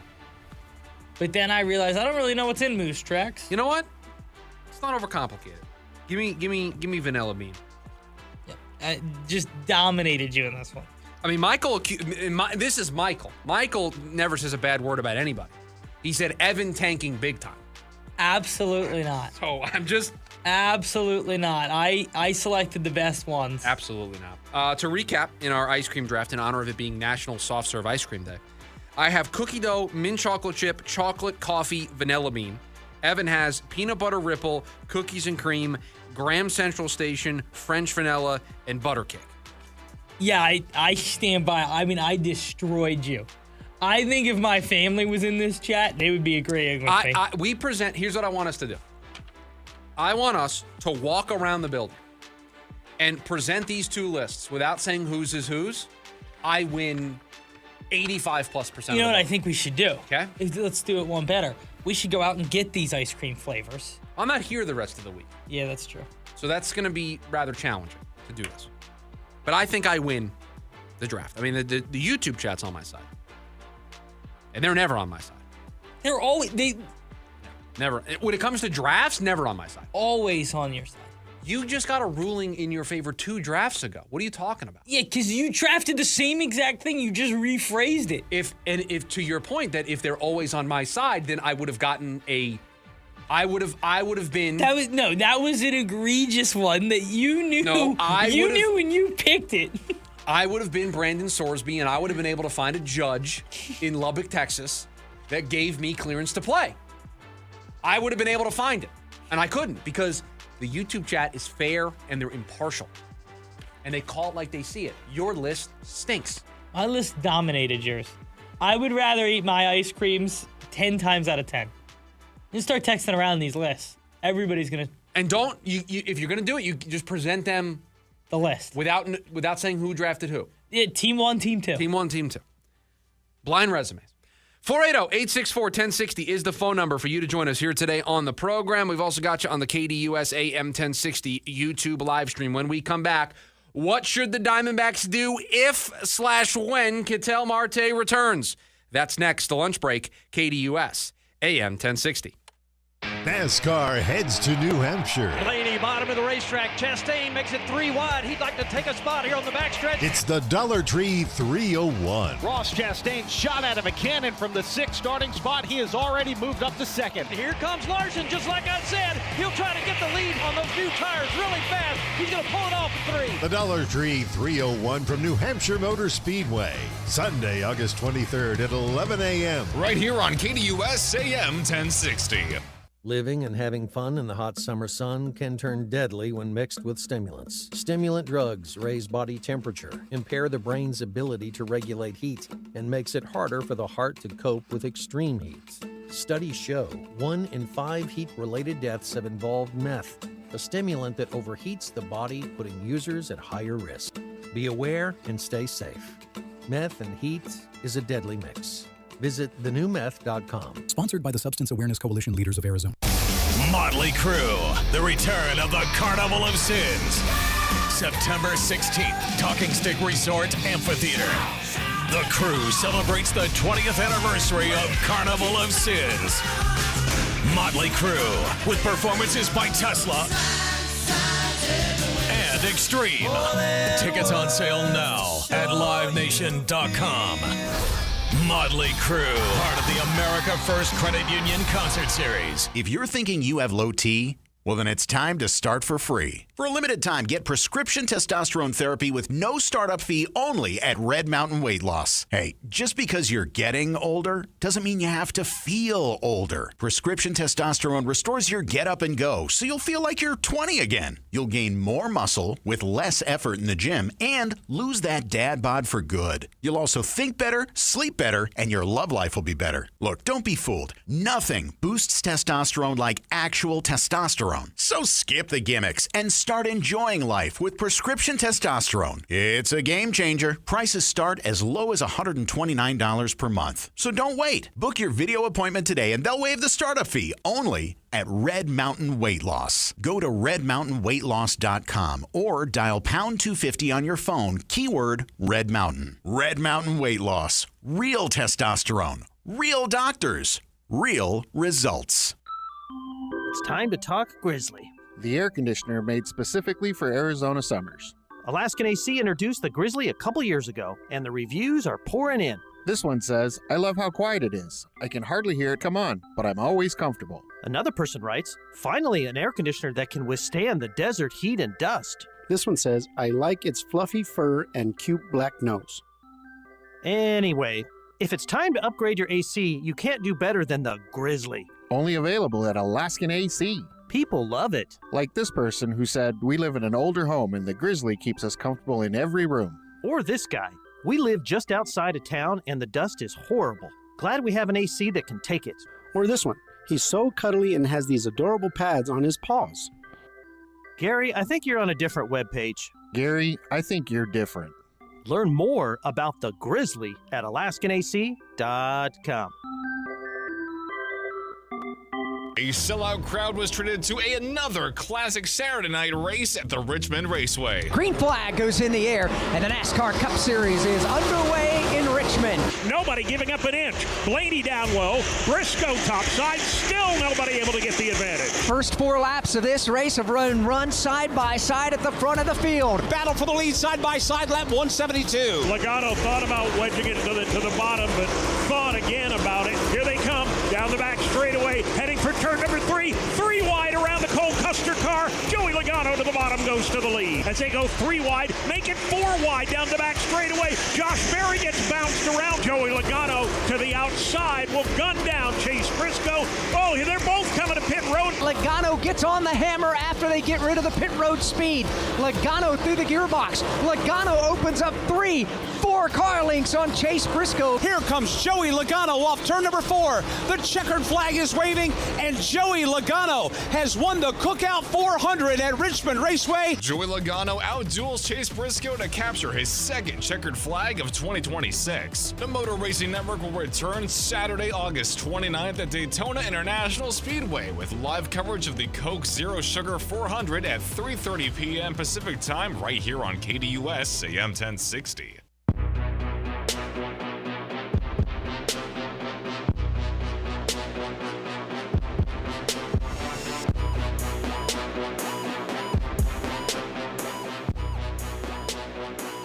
Okay.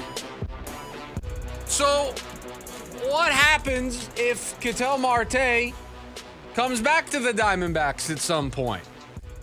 Now, it feels like we're a decent way away from that. There's an MRI that could reveal something tomorrow, and he gets placed on the injured list. He, I guess, could stay on the restricted list, although they could move him from one list to the other either way, and he could remain away from the team, and they may not have to deal with what it looks like when he comes back at the remainder for the remainder of this season. Now, producer Evan believes that Sunday's game against the Braves was the last time we saw Ketel Marte suit up for the Arizona Diamondbacks and play a game for this team. Now, I think that he's going to play again for this team.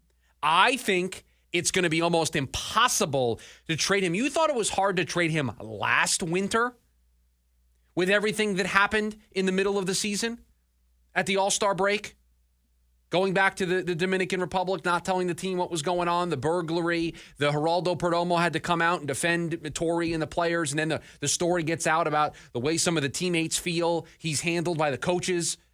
You thought it was easy to move him after that? You now have the 10-5 rights. You now have a potential lockout looming, which is going to make any trade all the more difficult. And now you have another year of this distraction of Ketel Marte, for whatever reason, missing time. It gets more difficult to move him. So I think there's two different conversations here. I don't know if Ketel Marte plays again for the Diamondbacks this season. I think Ketel Marte plays for the Diamondbacks next season. Both feet on the ground, stand by what I said. So then let's for a second go into what it looks like for the remainder of this year. Because if the MRI shows no major problems, or if he misses a week or two and comes back, what does that process look like? And I said to you in the morning meeting how I would do this if I was Torrey Lovullo. If I'm Torrey, I'm calling in Jeff Bannister, my bench coach, one of my right-hand man, my most trusted advisor. I'm calling in Corbin Carroll. I'm calling in Geraldo Perdomo. I'm calling in Gabby Moreno. I'm calling in James McCann. I'm calling in Nolan Arenado. And the seven of us are going to discuss this. This is going to be my leadership council. It's going to be me, it's going to be my right-hand man on the bench, and it's going to be 5 players. And the reason why it's an odd number is because we're going to take a vote. And we're going to decide as a group, whatever the result of this vote is, we as a unified group here are going to go to the rest of the team, and we're going to be unanimous in our support of this. Behind closed doors, we're going to take a vote. And it may not be 7-0. It might not be unanimous. But we're going to provide a united front when we go out there and we tell everybody else what's going on here. But I am not letting Ketel Marte walk back into this room without talking about it with my players. Because if the players are fine, if the players are supportive of Ketel Marte, if the players want to see Ketel back, if they want Ketel in the lineup, if they want Ketel helping them try to make the postseason, then who am I to be a radio host and say, oh, you can't do that?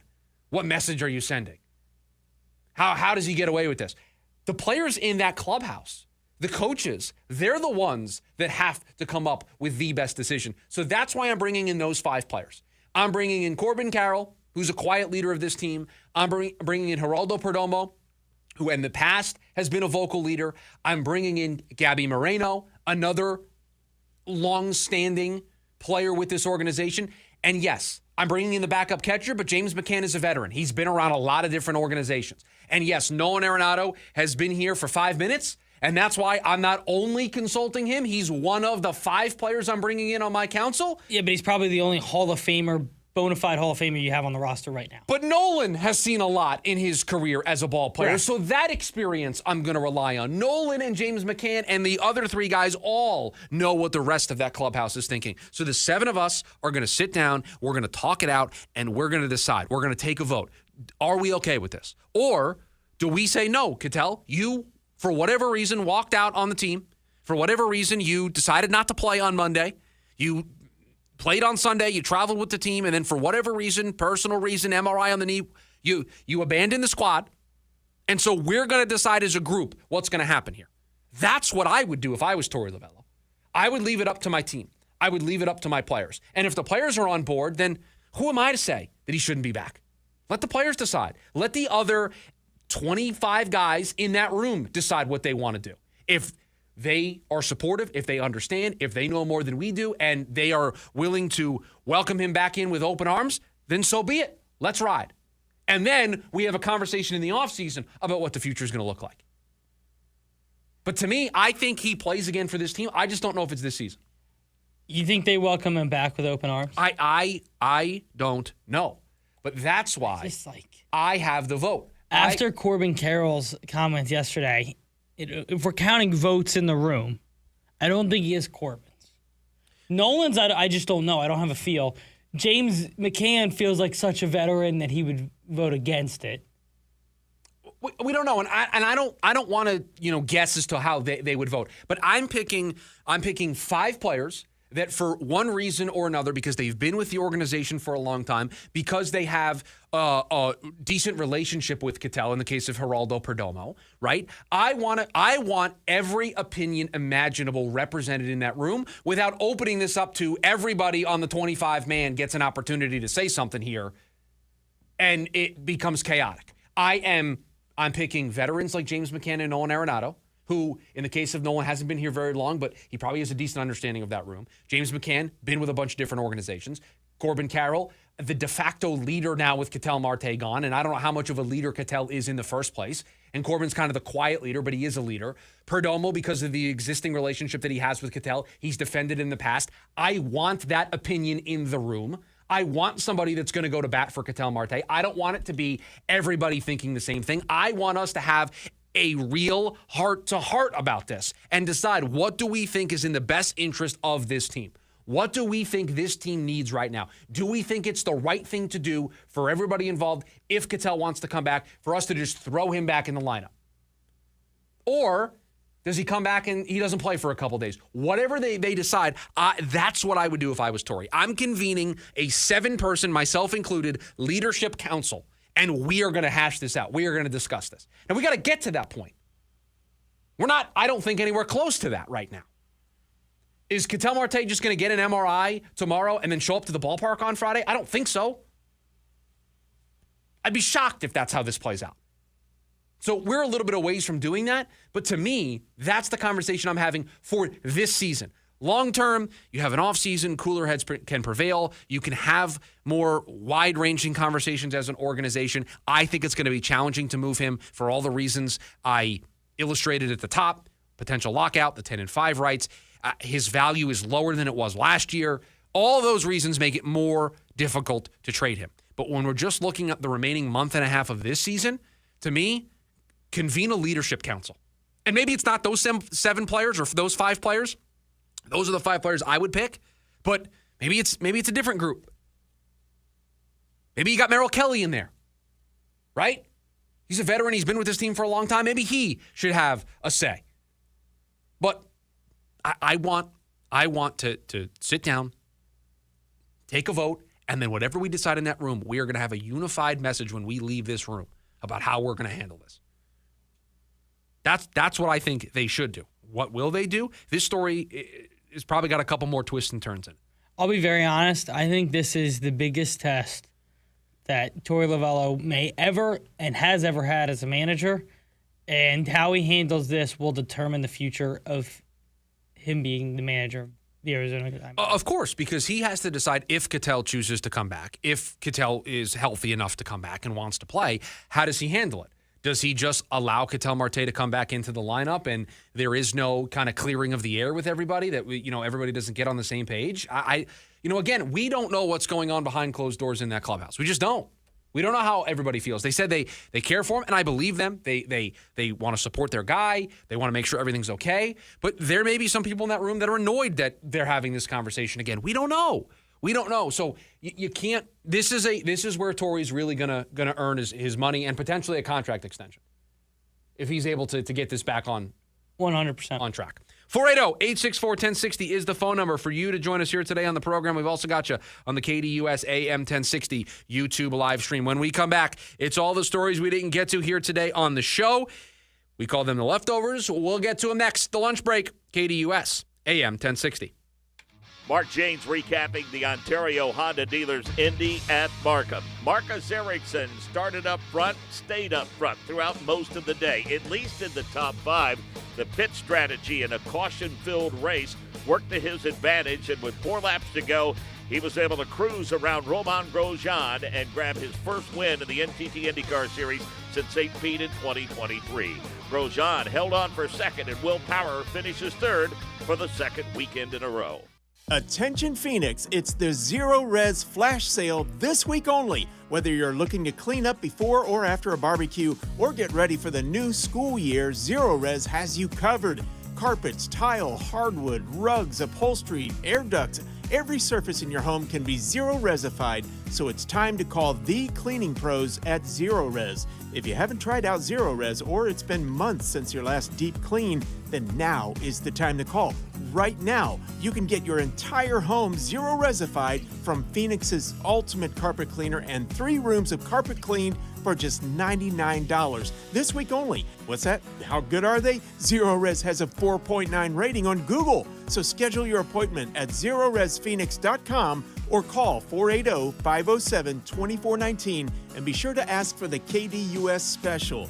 Spell it backward or forward. It spells the same. Zero Res. Foreigner, celebrating 50 years. You're as cold as ice. 5 decades of hit songs. Feels like the first time. Come alive on one stage. It's urgent. Foreigner. Sunday, October 18th, Talking Stick Resort. Tickets on sale now at TalkingStickResort.com. All the hits on one stage. Foreigner, celebrating 50 years, live.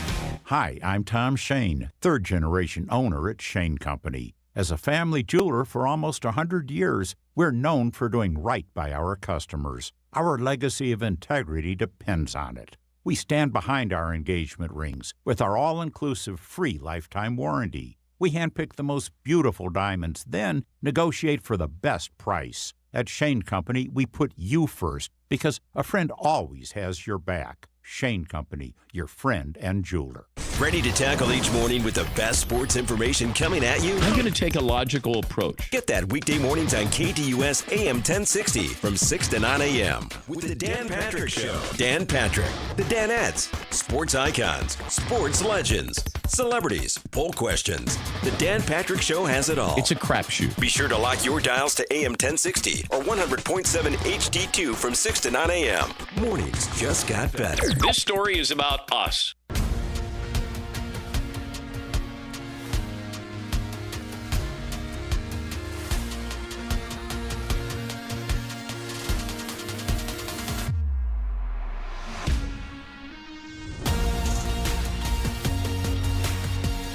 Back to wrap up today's edition of the show. Thanks for hanging out with us. The lunch break, KDUS AM 1060.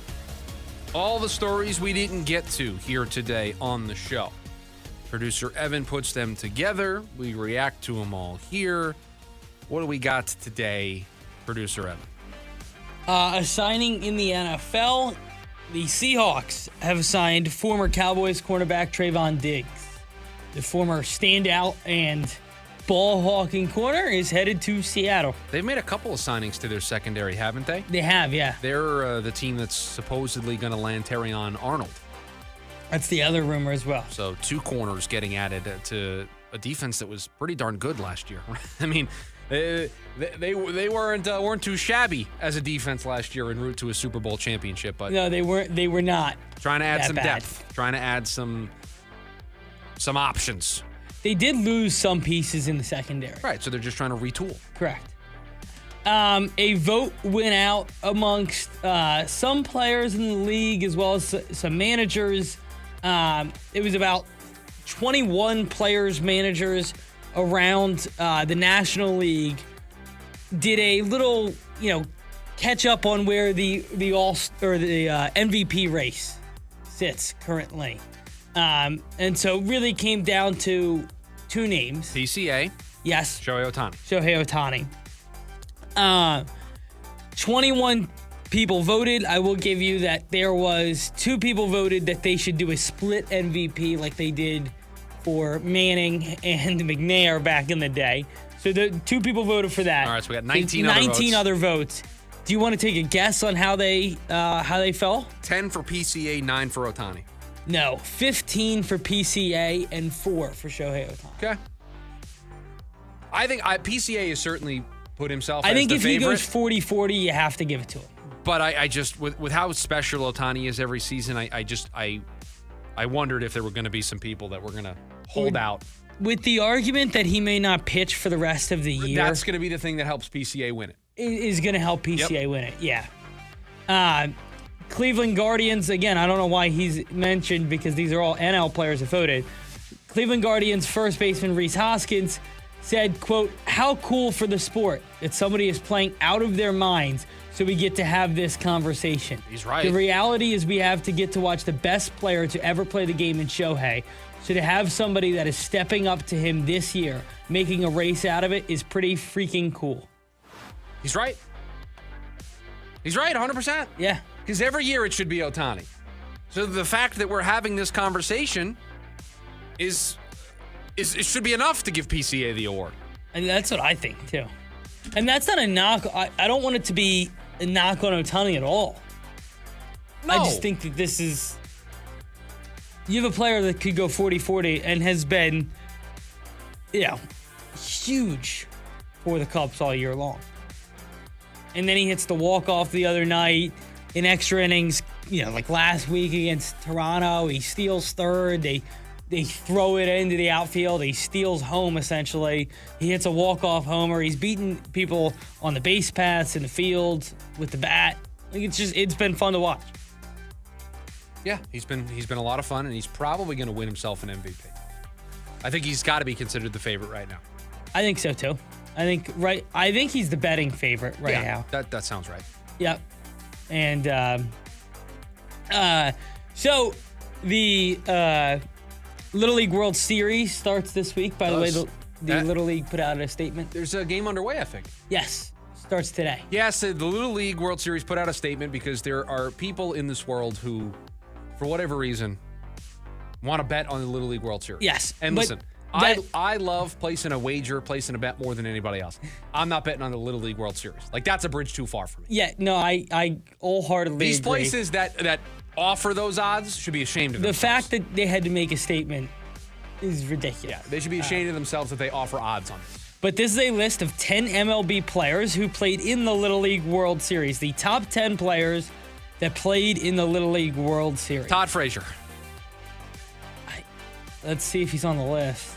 It's number 7, Todd Frazier, Toms River, New Jersey in 1998. A 25.8 career WAR for Todd Frazier. I'm trying to think who else. The one I remember watching both ways is on this list. Like, I remember watching him in the Little League World Series, and Did now I Dansby watch him. Swanson play? He's not on this list. I don't know if he did. No, go ahead. Just give me the list. We don't have a lot of time. Yeah, so starting from number 10. Number 10 was Ceddanne Rafaela. Okay. Who played for Curacao in 2012. Obviously now a Red Sox. You got to fly. Number 9, Jason Varitek. Number 8, Jason Bay, one of your all-time favorites. Number 7, Todd Frazier. Number 6, Lance Lynn. Number 5, Rick Wise. Number 4, Cody Bellinger. Number 3, Boog Powell. Number 2, Carney Lansford. Number 1, Gary Sheffield. That's going to do it for us. Wednesday edition in the books. Producer Evan's got you the rest of the week. I'm back on Monday. Jim Rome's coming up next. Producer Evan, thank you for all that you do. Everybody, have a great rest of your Wednesday. Producer Evan, I'll talk to you tomorrow. See you.